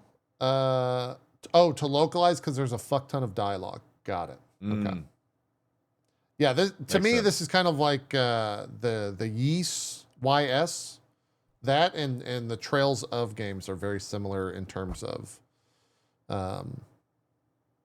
the one, beloved fan base, and two, the stories, because they're kind of all connected. They're one universe. Oh, they're made by the same company. That makes a lot of sense. There you go. Bada boom. Yeah, they're all made by the same company. There's Fishing Co. In the story demo, you can fish. It looks like on the left. You can also Anime get a guy fishery. with a. There's Fishing Co. That's all you got to say. Hey, that's a big sometimes. draw. Yeah, I have played some terrible games that had fishing in them. Just saying. I mean, we'll do it. Yeah. Not saying this is terrible. I'm just saying it's a big draw. It is a huge draw for Safe. Co. That's why I mentioned it. It kind of looks a little Persona-y, but yeah, I was just curious because I've never played any of them. I always have folks that say they're so good, but I've never checked them out. After that, February 18th, next big release, Avowed. That does have 5-day early access as well, so you'll be able to play that as early as February 13th if you're wanting to shell out. Is it $100 as well for that, chat? Hate it. Yeah. Hate it. For 5-day early access. That's becoming Hate it. honestly becoming a norm, unfortunately, with these. But that is, And of we're course, gonna see it. We're gonna see it more and more with Game Pass stuff too. right. Yeah. Way to recoup some of that. Yeah. What Game Pass gives you early access kind of thing? No. Buy it to get access earlier, or wait to play it on Game Pass, and that way you'll have a lot of people that are That's what probably you're going to double dip. Right. So people that are paying for Game Pass will still want to play a game early, so they'll pay for Game Pass and they'll buy the game. In that case, Microsoft is like, yes. So that's the dream, right? That's the dream. Yeah. Here's some preview of it. Yeah, this one, like, I think when it was first, I think I'm kind of, I don't want to misjudge. Co, would you say that your interest has waned? I'm super hyped for this over game. this, or has it gone up, or has it gone this completely. way? Okay. I am super excited for this game. I'm excited to return to the worlds of Pillar of Eternity. I am excited to see what they're doing with this godlike story they're doing because I'm a big PoE 2 nerd and I really like the direction that they're going with it. It sounds super interesting. Yeah. I love these types of games. So like I just enjoy playing these types of games, these styles of immersive kind of sim type of games. So, oh man, this is right up my alley. This checks most of my checkboxes. Yeah. I mean, it looks a little boring. The combat looks a little lame, but I mean, combat in games like this have looked lame since Skyrim. Yeah. Like that's so, and it's not trying to reinvent that wheel. So it's one of those things where if you know what you're getting into, I feel like you'll have a fine time. But if you're expecting Avowed to, reinvent the immersive sim, I don't think you're going to get anything like that. Sure. It's not going to happen. Yeah. I would agree with that. Oh, is that the player character? Holy shit. What is that? That's why people awesome. play these games. For the Is that scuff. Julia? Did you do this preview? Yeah, I think this is Julia's character. Yeah, it's definitely a Julia Oh my character. god. Yeah, look at that. No, I think this character was the God. progenitor of the Ninja Turtles Foot Clan. Oh, there it is. Holy shit. Good reference, by the way. Points. Yeah, this is the IGN previewer's character. That's crazy. That's absolutely wild. I guess it's got a cool character gen in it that we will definitely be waiting for Julia's character via Twitter when this game launches. Yes. Holy shit. Yeah, for That me. character has been mewing. Oh god. Oh no. Oh no. No. Oh. That's an no. appropriate and acceptable way of using An that actual Yeah. use. Yeah, I know. It's the one time it's ever been used properly. term. Yeah. So combat wise, I was actually like, when this game was first announced, everything that Coast said rang true for me, and I kind of was like, it looks all right. I think as they've gotten a lot of feedback, and we even had Carrie, the director of the game, on the show, and it sounds like they've taken a lot of that feedback to heart, and like every time we've seen gameplay in a combat point of view, it's gotten like better. It looks a lot more. Dude, the ragdoll physics looks so fun. Yeah, I don't want to say arcadey, but I guess just like fun, like not stale, not as like Co said boring. I think that's honestly acceptable to how it looked when it was first launched. Yeah. Oh Yeah. no, I'll say this: the very first stuff I saw from Avowed gameplay was a little concerning. Yeah. Because it didn't only look like standard boring; it looked a little clunky, and it looked a little like there wasn't any weight to it. Which is, there's ways to make a boring system also unfun, but you can have a boring system that's usable and carries you through the game. So I think it looks like the system, especially in the later stuff we've seen, does have more reaction. There's more weight, which is great. I was a little concerned about that. Yeah. I really like the look of the game, the exploration. For me, like Skyrim is obviously, you can look at this and be like, oh yeah, it looks a little bit like Skyrim. The exploration and walking around and like discovering things is always my favorite part of that. And from all the footage that I've seen of this, it looks like they've done a pretty good job of like hiding treasure chests that are on like a second floor of a building, and you have to like look at the building, find where you jump around, and then you go get like, the magical item. That's enough for me to wander around in your world for a good amount of time. If I'm able to get like, this right here. Optional stuff. Yeah. Find a chest behind a waterfall and see what's in that. I don't know about finding whatever the fuck that spider was, but I feel like we've like circled back around to the golden age of chests behind waterfall. I feel like there was a good couple of years there where every waterfall was just, there was nothing. It was disappointing, and now we're back. Yep. Yeah, I would agree with that. Combat looks cool though. Going back to that, you can use like a myriad of different weapons. You can dual wield wands. You can dual wield pistols. You can have a giant hammer. You can sword and board it. You can Since seeing like what Strippin was saying, ever since seeing those ragdoll effects and everything, that's made me really want to be like a big two-hand hammer. Like, I just want to knock these fools around. There's a lot of cool spells that have like force components in, and I'm wondering how much of those are going to be into this whole thing. So could be fun. I wonder if we're going to be able to make builds like that. We'll have to see. Yeah, I don't know. Obviously, there's the whole story component to it. Funny enough, like in terms of, I guess, modern day CRPGs, Pillars 2 was one of the few that I finished. It was right at launch, so I remember the final encounter was bugged. So I was able to actually rush it because it was a bugged encounter. Otherwise, I would have not no way would I have been able to complete that on the hardest difficulty as fast as I kind of zoomed through the end of that game. But I am familiar with this world enough to where I'm interested in the story a little bit. That'll be interesting how they handle that for people that have not delved into the Pillars world. They've stated many times that they are not anticipating many of the players of Avowed to have played the previous games. So they're going to have to approach that. It's going to be interesting to see how they approach that, because even the lore from what we've heard of the main character involves you understanding a lot of the history of the gods, what a godlike is, why it's so rare that this one, they don't know who this one's is. Is this a continuation from the previous? So this is interesting because I think it takes place, from what I understand, much later, and it doesn't involve the same people, but there may be references. Okay. So Right, okay. the stuff that we've kind of heard of is in the world of Pillars of Eternity, there's these people called godlike. And godlike people are chosen by the gods, and the gods are real in this, to kind of be their chosen or avatar. So like a fire god will have flaming hair, and aquatic god will have scales and stuff. So the premise is that your character, and I don't know if they've changed this is early, but the premise, from what I understand, is that you are a godlike of a god nobody knows, and you don't know either. And this has never happened before. So it's this really interesting thing where it's what the hell is going on? This puts a whole new spin on a lot of the lore that has been established. This puts a whole lot of spin on wait, was a god created? Because that was a thing that happened back in the day. So for Pillars fans, it's a very interesting premise. And I know one that I'm incredibly excited to explore. It sounds like they could do some very fun narrative things with that. Yep. And you mentioned the other thing too, that they have said that this game's not going to be a super long No, RPG? they said they specifically did not make it open world, and they wanted it to be a more focused narrative experience. So I'm guessing they were alluding to a more Outer Worlds style game, because Outer Worlds is not open world. It's semi-open world. You can look around the planets and stuff, but you generally have main missions on each planet. And I'm wondering if they're kind of taking that approach with it. Got it. Okay. Cool. Yeah, so that launches on the 18th. 5-day early access to that if you want to buy into it. Co and Zeke, I guess I'm actually okay announcing this. Hopefully, I don't think they're going to get mad at me because we haven't fully locked it in yet. But I'll go ahead and do it, and if they get mad, it's my fault. Zeke and Co are out. How are they going to be mad? Yeah, it's true. I'm just promoting their game.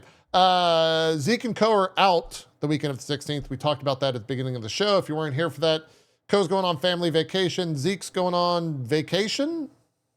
Yeah, family vacation. Sure. Family it's vacation. Right? Yeah, same thing. Two family vacation. There you go. Yeah. So they will not be here for the 16th. However, we've got two ringers joining us. Dan S Gaming, also known as Dan's Gaming, and King Gathalion, who are both very interested in Avowed.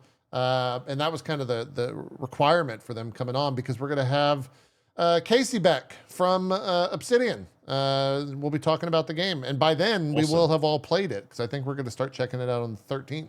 But that should be a good time having her on here. We had her on the first time, and she was great. I actually had a blast talking to her. We got really good answers. Didn't seem like it was super corpo, super PR. So we're gonna have her back on and see how it goes. And that'll be a very interesting time to talk to her, because feedback will be out, right? People are gonna be talking about the game. 3 days. 3 full days. The game has been out. So yeah. 72 hours. So Field your questions. Get your questions. It's going to be very interesting to have her on. And 2, shout out to her for actually being brave enough to come on while your game is it shows confidence. Yeah. Hell yeah, man. Yeah. Good for him. Yeah. It really does. Will we be streaming the game on the 13th? I know I will. I'm sure many of these guys will too. Yeah, I'm definitely checking it out. This is probably behind Wilds for my most excited.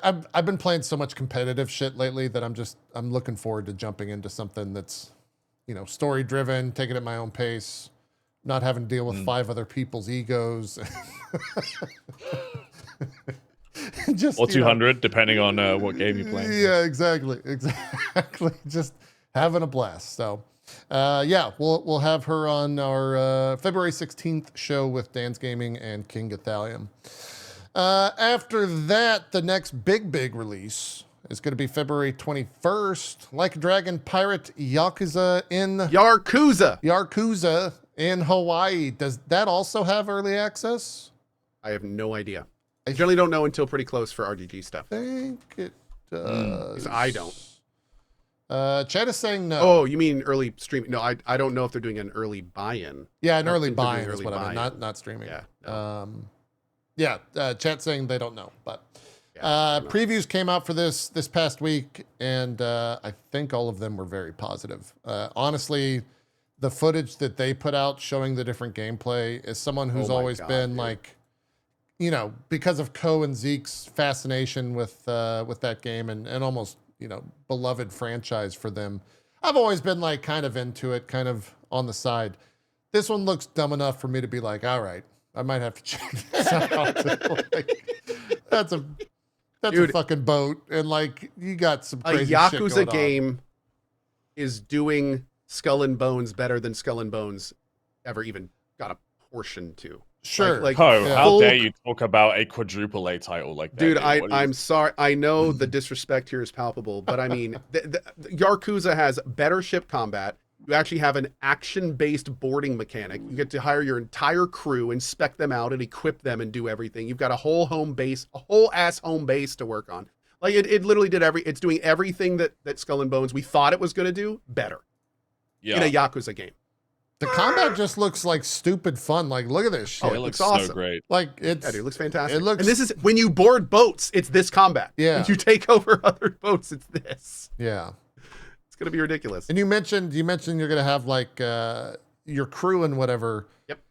I feel like that's almost it's almost downplaying the fact, like when he says your crew, he means like bears. He means like people Chickens. in diapers, probably giant chickens, like just completely absurd shit Dude, in the I best way am- possible. I am so impressed with their ability, like that team's ability to constantly reuse their assets to make something new. Yes. And And like still turn out, somehow keep it fun and interesting. yeah, hundreds of hours of new, fun, and interesting content, consistently putting out new Insane. titles. I think it was like, wasn't it 2 this year? They got 2 coming out this year. Yeah, something like Yep, that. Like a Dragon 2. Crazy.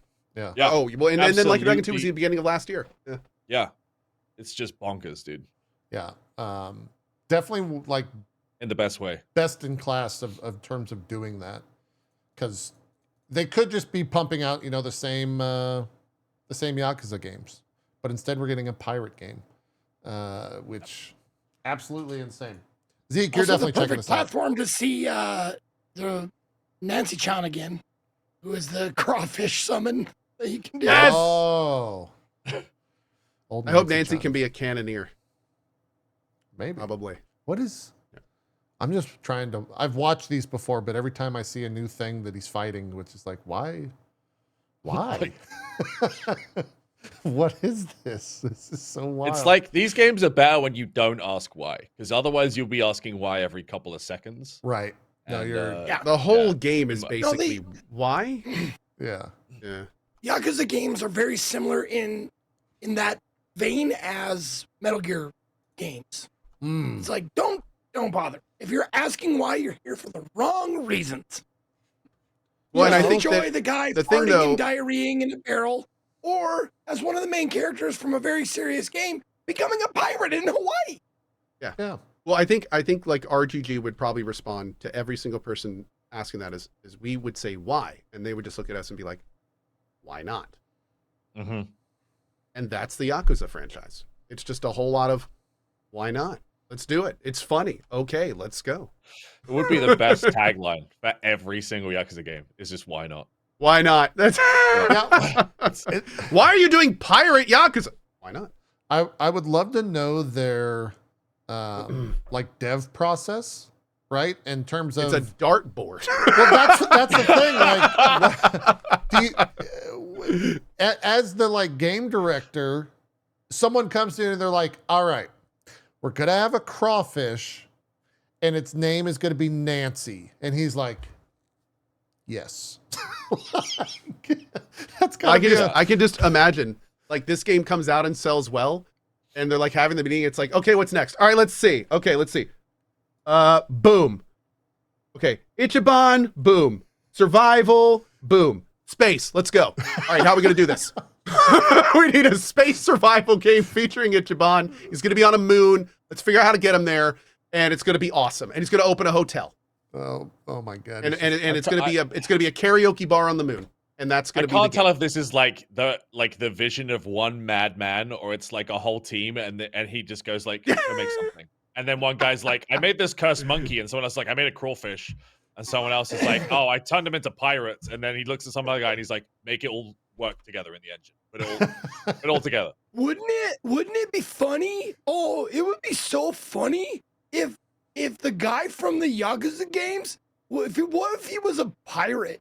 What if he was a pirate and he would spin around and with knives, and then like he made clones of himself, and there was like purple clones of himself, and they were all like spinning like like that? Wouldn't that be cool? Let's make a game with that. Accurate. Zeke's the game director. That's what I picture. Zeke's the game writing room. director. Yeah. This is also very the vibe of the story is very One Piece to me. So that's also why I'm kind of interested in this, because it just seems like they're gonna have very outlandish, very like one note characters that really just dive straight into that note full hog. So yeah. I might Rector actually says this check looks this better out. than Skull and Bones. I wasn't kidding. That wasn't a he joke wasn't statement. kidding, yeah. This game is everything me- Skull and Bones wanted to be and significantly Let me more. find the pirate ship stuff, It's not a joke. because they it's a full, like, I haven't shown it, but it's full combat. Like, they're not, and it looks more fun than Skull and Bones did by a large margin. They've got full-on customization for everything, and you can get all your different crew members, and there's boarding, like Ko was saying. They have the stupidest name. This is Madlantis. Sure. The pirate hub. Yeah, the pirate hub, Madlantis, you know, Dude, Out look at in, this. Oh my god. out in Hawaii. Dude, it looks so good. It looks so good. Here's the boarding And here comes the process. boarding dude. That looks so awesome. Yeah. Like giant group combat. You're fighting the other ships. Oh, dude. That's so good. Yeah. It looks like it's going to be a good time. That'll launch on the 21st. I don't think there's going to be any like early access buy-in for that. Oh, guys, unfortunately, we're not going to be able to do the Drop Frames Classic this year. I didn't know this was a thing. The PGA Tour 2K25 releases on February 21st. We're not going to be able to do our Golf Classic again. Not on release. Okay, maybe a I March thing? think I still got my hat somewhere. Okay, Yeah, I'm gonna have to find it again. we might have to do that maybe in March. The old Drop Frames Classic. Ye old drop frames. Co won last year, right? Did I? I think I was dead last. I think I fucking sucked. And then I think you and Zeke were actually competitive. I don't think that's true. I think I probably was last place. No, man, dude, I was trying to rip it and grip it every fucking, it was like 5 inches from the hole and I got my driver out. Like, it was bad. It was really bad, if I recall correctly. So yeah, maybe we'll do a Drop Frames Classic in March. The big game, the final big game of February is going to be Monster Hunter Wilds, dropping on PS5, Xbox, and PC. There will also be demos, or what are they calling it? Beta weekends, open beta tests. Phase 1 and Phase 2 throughout February. The first one's on February 6th. The second one will be on February 13th.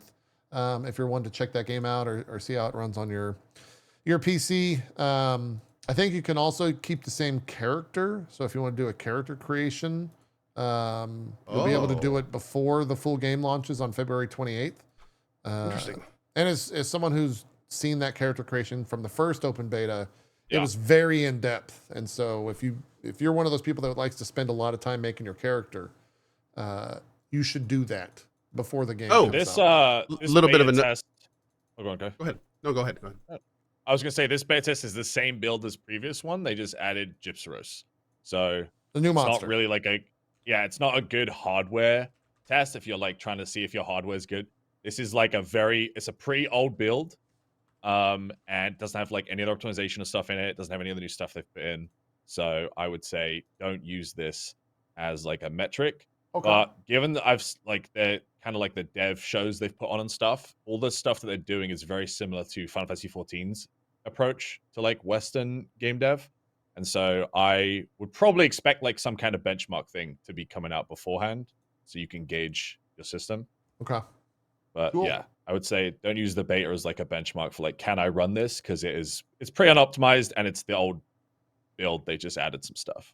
Got it. So we're still gonna see like the weird pixel resolution issues. Some people will probably see the weird pixel thing. Yeah, I'm not. So gonna lie. that might be a bonus, and we talked about that when we first saw it on the show because it was fucking hilarious, to be honest, seeing like a triangle shaped monster just beating your ass. It was good times.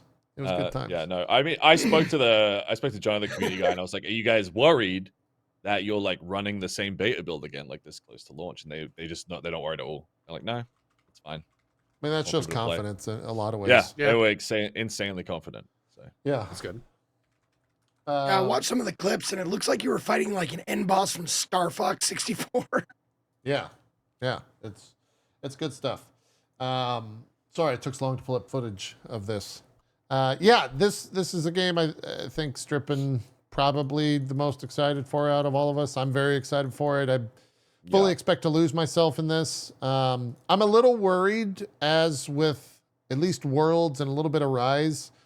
There's a lot of content, but the end game has always been the type of thing that they add to over the course of months after launch.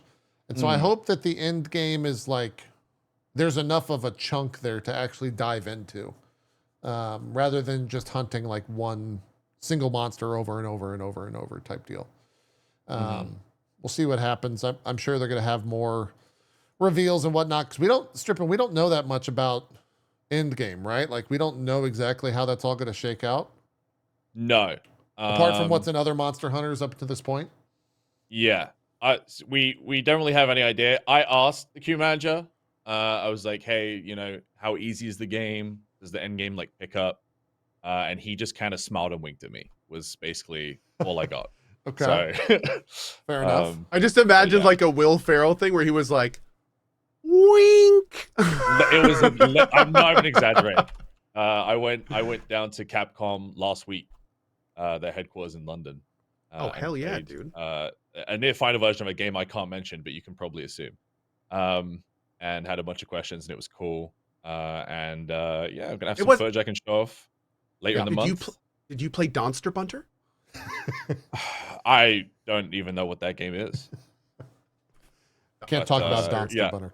Yeah, I've got some cool footage I'm going to show off later in the month. I'm going to have the community manager come on as well. And we're going to show it off and go over it. So nice. How fun!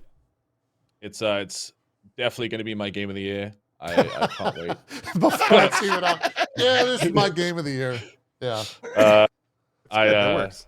Dude, it's and also like their willingness to the amount of stuff they've already changed from the first beta and stuff we're hearing that they've changed, and from IGN and all the other stuff. Yeah. They're super receptive to like feedback from the West and feedback from the beta.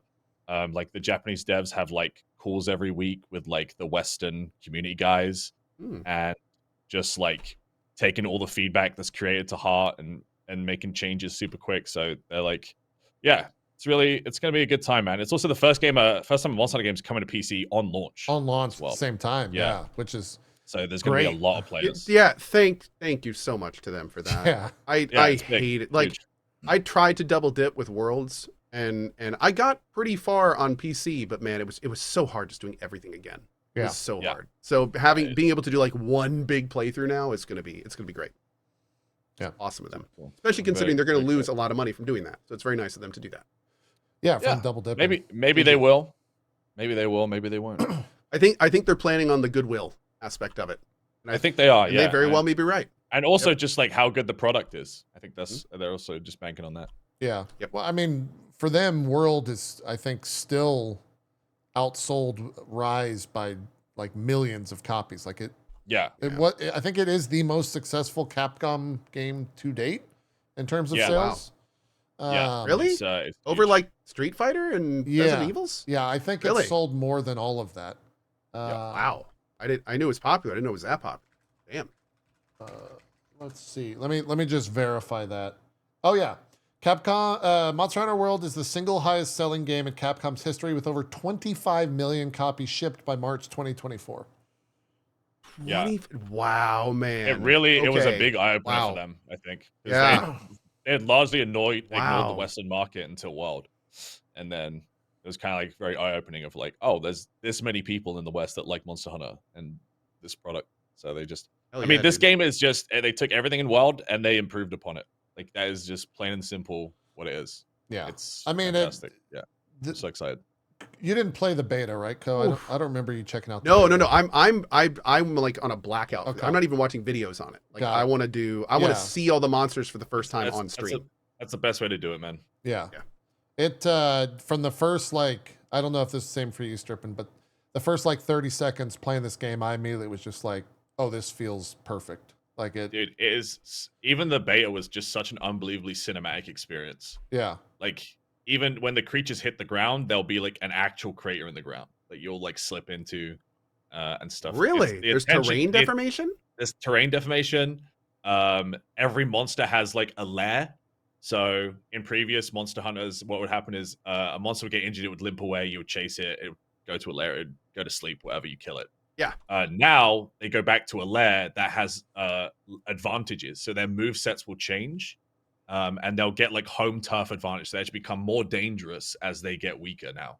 So it's the stuff they're doing and experimenting with is really fun. Hell yeah, dude. Yeah. Sorry, That'd be cool, I'm man. responding to a question Yeah, in chat. I'll be able to talk about it more in a couple of weeks. Yeah. But yeah, it's I'm very excited. It's going to be a good time.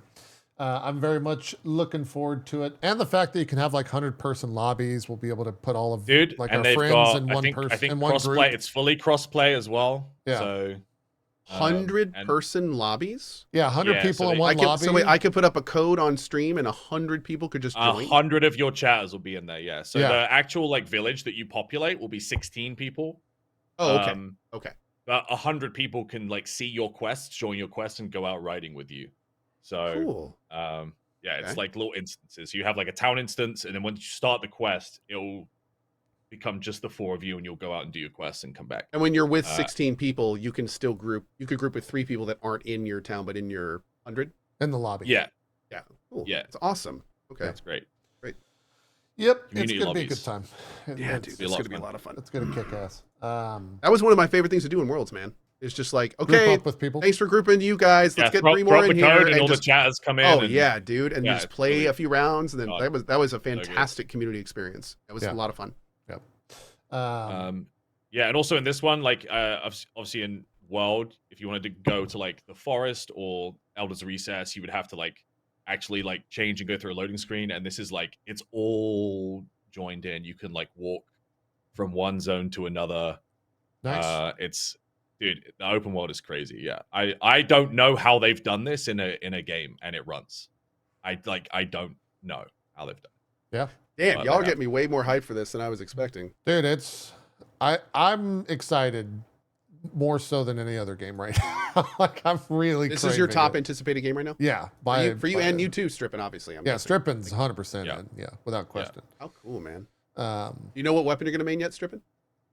That's a good I play question. Greatsword and Sword and Shield, but they have improved upon every weapon, and then they took all the feedback from the beta, and people didn't like that they had changed Insect Glaive, so they just changed it back.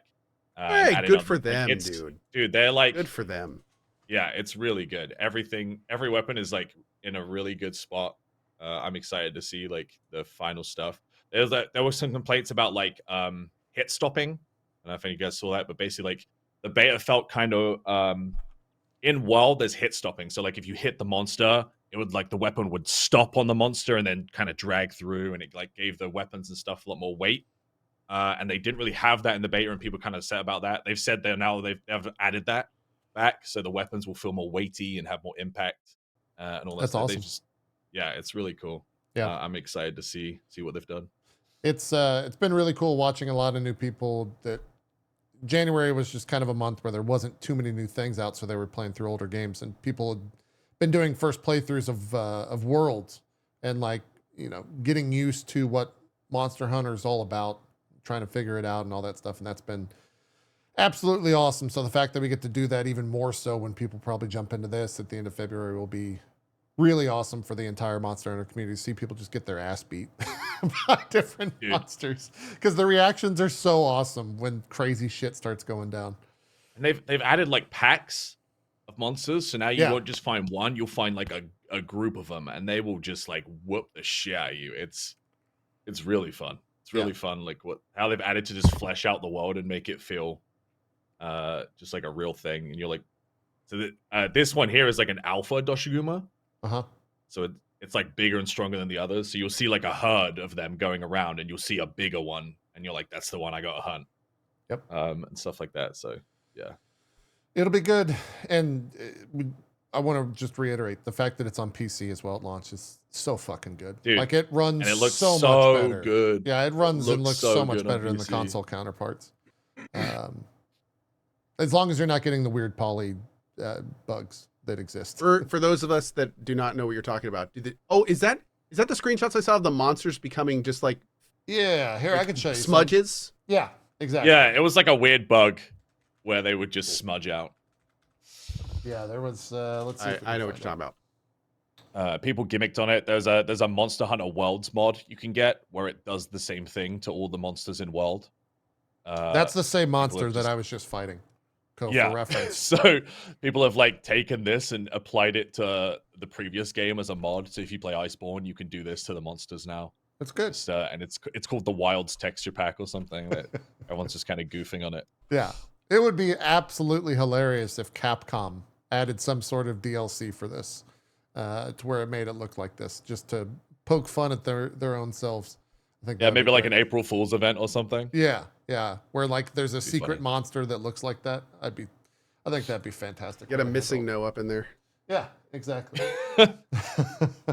So that's the final day here of the month. February 28th will be Wilds. We'll probably be playing that game. I would suspect going into March. We can talk a little bit about March, only because there was a announcement, I guess. Ko, you played Rise of the Ronin. Did you finish that? I did. On PlayStation? No. And in fact, I think I'm going to go back on PC for it. Rise of the Ronin was really interesting for me because I played it with the intention of trying it. And then as I played it, I was like, oh man, this is really good. I think I'm going to focus the main story because I kind of want to finish it. And then I kept playing it and I realized it's so good that I literally 100%ed the entire first region. Like everything there is to do. But the problem is then I inadvertently took too long and other stuff came out and I had to put it down. And I was like, oh, I'll go back to it. And I just never got the chance. So it's in this weird place with me where it's like, I loved it so much. I did everything there is to do, but I have not yet finished it. So when it comes out on PC, there's a very good chance I'm going to actually do a brand new playthrough and whenever I got some time, go through it again. Cause I had a great time with it. It's basically Neo. In a lot of ways it's Neo, but it does a lot of other important things that are not Neo, and it's doing a lot of new things that aren't really big in this type of game. So, but I had a great time in it. It's a super fun game. Yeah, it looks really cool. It also looks like the PC version, without question, is going to be the best way to play it, just from graphics and FPS alone. So it looks great. Yeah, I a lot of might fun. even dive into it.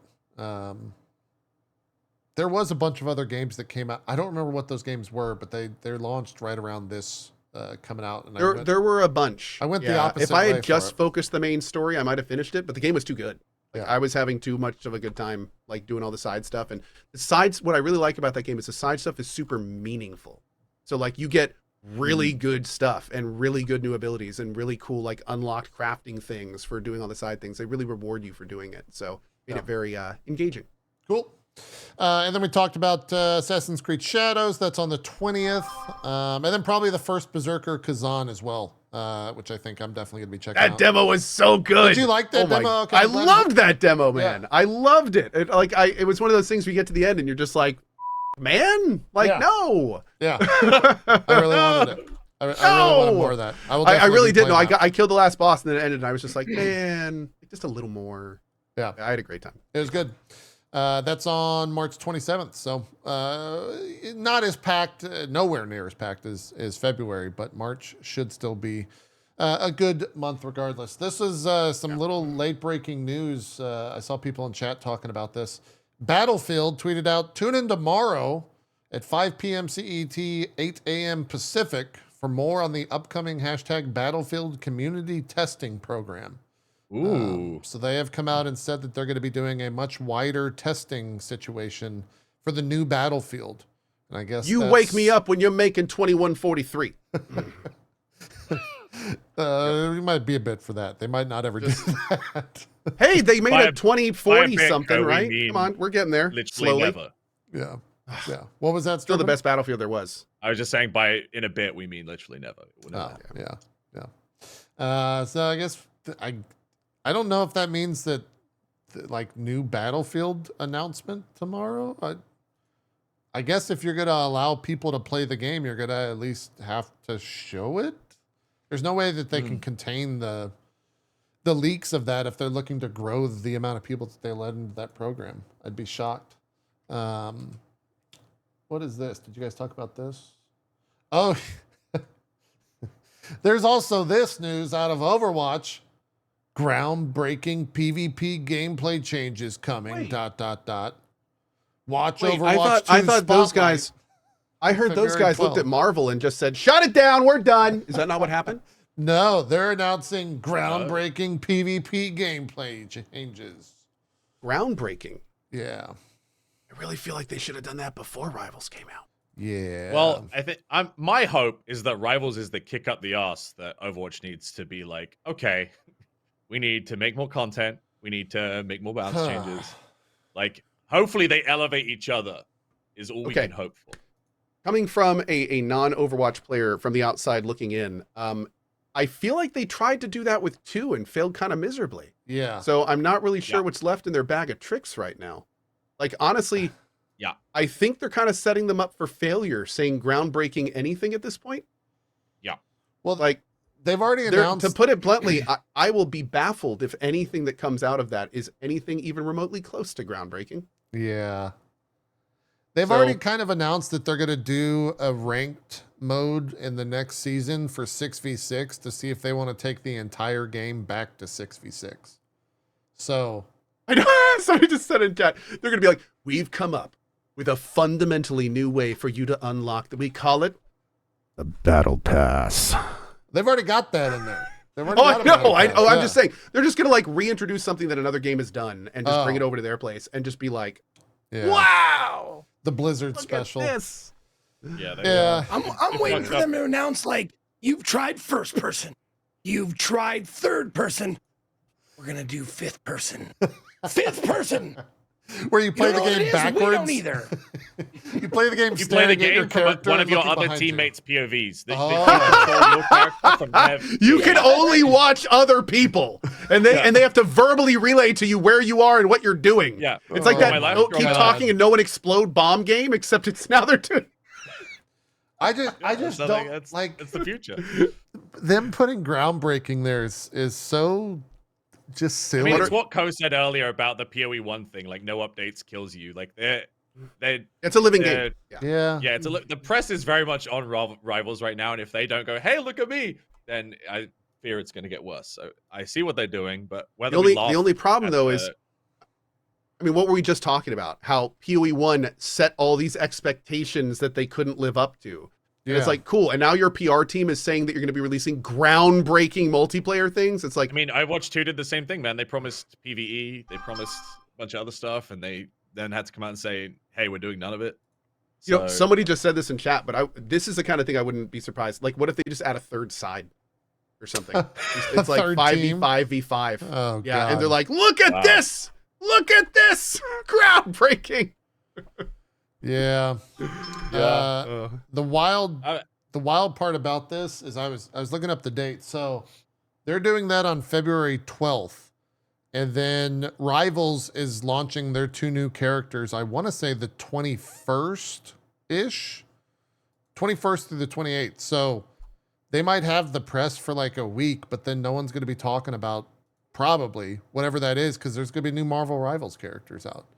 So I don't know. I don't know what they're doing. Well, we'll see what it is. They still have a somewhat dedicated player base. Most of them are sampling Yeah, Rivals yeah. banquet across the hall. But they still have a diehard community without yeah, question. So it's a pick up and play game. It's free. I think they're doing okay, but right now they're definitely in a very big shadow. Yeah, which is and China funded Marvel Rivals. Yeah. On topic of Rivals, I'm still playing daily. I've got 200 hours in the game. Still enjoying it? I still rage queue that game every night. Yeah. Still. It's interesting. Over the last week, I have been lurking in streamer buddies that I've known over the years that have been playing Marvel Rivals because I wanted to kind of get it a little bit more. Like, why are people freaking out over an Overwatch clone? Like I was in Seagulls and even Lyric was playing. It does look surprisingly different. And what's wild is I'm noticing the people playing it are so much more engaged than like I would remember seeing from Overwatch streamers. Why is that? I don't know. I can't put my finger on it, but I'm wondering, as active players, why is it so much more engaging? What do you mean? I classify engaging by people that are connected to the game. Like a lot of times, especially with old Overwatch stuff, it got to the point where it was routine. You could tell people were just grinding ranks or focusing more on chat than the main. Like it seems like people that are playing Marvel Rivals care a lot more. Is it just because it's new? Well, I think yeah, Strippin, I'm interested to hear your answer on this. Well, I think the time to kill is faster. I think there is more buttons to press and more things to do for a lot of the cast. The cast is 3 times the size. So you don't like pick a character and be like, I guess I just learned this character. Like there is so much to sample from and to do. And there's no like fixed role queue, right? So that was the thing people were pushing for at the start. Why is there no fixed role queue? And they kept saying, we're not going to do it. Like, we're not going to do it. And instead they've got these team up systems, which is like, if you pick a certain character with a certain character, they both get bonuses. Like they get stronger or they get an extra move. Honey instead of the stick kind of thing. Yeah. Yes. Very much honey instead of the stick. Yeah. And I think for me, that's the appeal for me personally.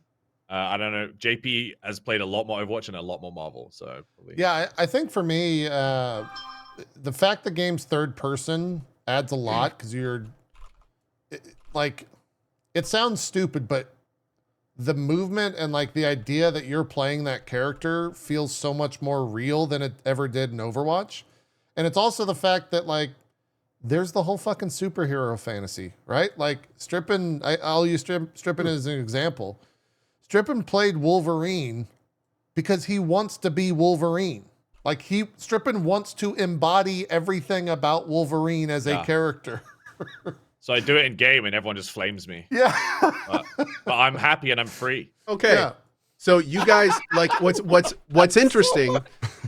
What's interesting is I feel like one of those reasons could be decent, but it sounds like in a lot of ways, kind of how I was talking about how KCD2 is just kind of like a better version of everything in KCD1.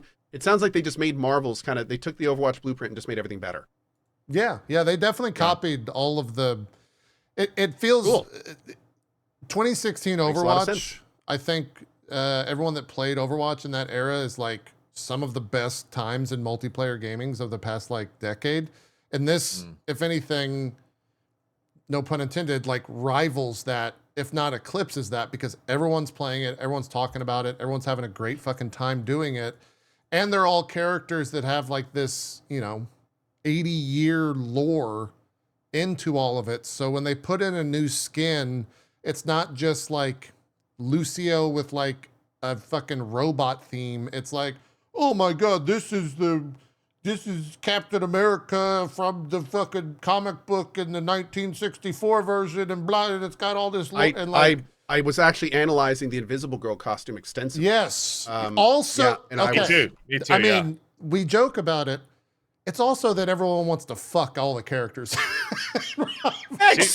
Sir! Hey, sir! Comic book superheroes are all hot. It can't be helped. That's just the source material. It's true. Also, I think every single character is hot. Roadmap and like their content roadmap and the frequency at which they're putting out content is so refreshing as well. I think especially for people that played Overwatch for a long time. Oh yeah. You got a long period in Overwatch with not getting a lot. Like maybe one JP. character a year. Yeah. It's Buddy, true. just because that's what we all think, it doesn't mean you have to say it out loud. Oh, I'll say it out loud. I'll speak my truth, Co. The truth hurts all of us. Here's the no thing. tact. Here's No the tact. thing. That was always the joke about Overwatch, right? Is like Overwatch had its characters, but then there was always like, oh my God, can you believe that all this Rule 34 shit happens to the Overwatch characters? Marvel Rivals is like, yeah, we'll just put that in the game. Like all our characters will just have incredibly hot outfits. Who fucking cares? We'll make people pay $5 for that. Like, it's who cares? And so that's why everyone's just like, fuck yeah, I'll spend $5 on this. I think they said the first month the game made $30 million or something like that. That was the estimation. It had to make more than that, dude. That's an insane amount of money. Oh, I'm sorry. You're right. 136 million is how much they made in the first month. It's a lot of invisible booty. Month. Yeah. And the game's free. Yeah. So they made all that money off buoy. Wait, and they're Love it. someone else in my chat that we need to wrap. Someone else in my chat made a great point saying they have a content release schedule akin to something like Genshin Impact or any Hoyoverse game. That's what I was saying. Yeah, and like that's a big thing because when the game launched, you're not just inundated with a shit ton of skins, but now every week there's 2 new skins. And when those skins come out, they have Tuesday, they announce that there's 2 new skins.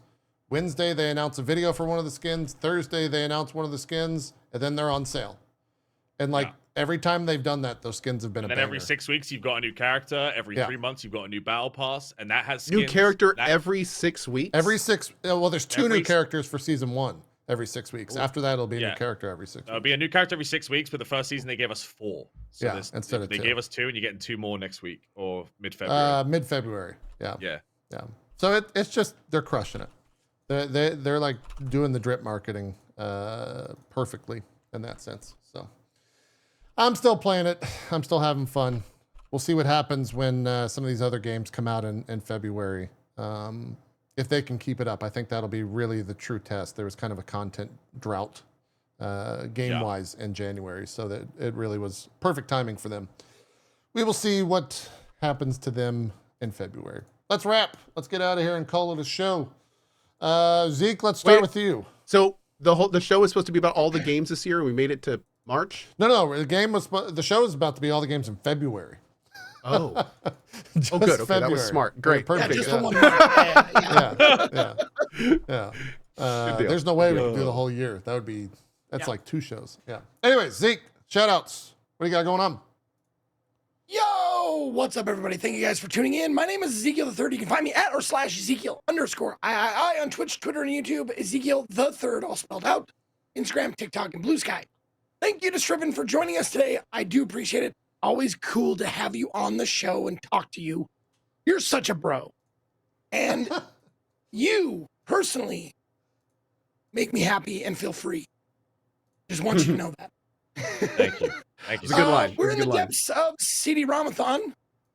Sorry about my voice. It's worse today than other days, but Oh, man. we're in the depths of CD-ROM-a-thon. We just wrapped January, but since I took a vacation in the middle of January, we're doing CD-ROM-a-thon Turbo, which means the entire next week, starting on Tuesday, we'll be doing more CD-ROM games for you that you have voted on, that you have sent. Thank you very much. But we also will be doing a couple of sponsored things here and there. Like I said, we'll be doing Big Helmet Heroes co-op, couch co-op with my lady. Classic Katie will be on the stream with me doing that on Tuesday, probably towards the end of the stream.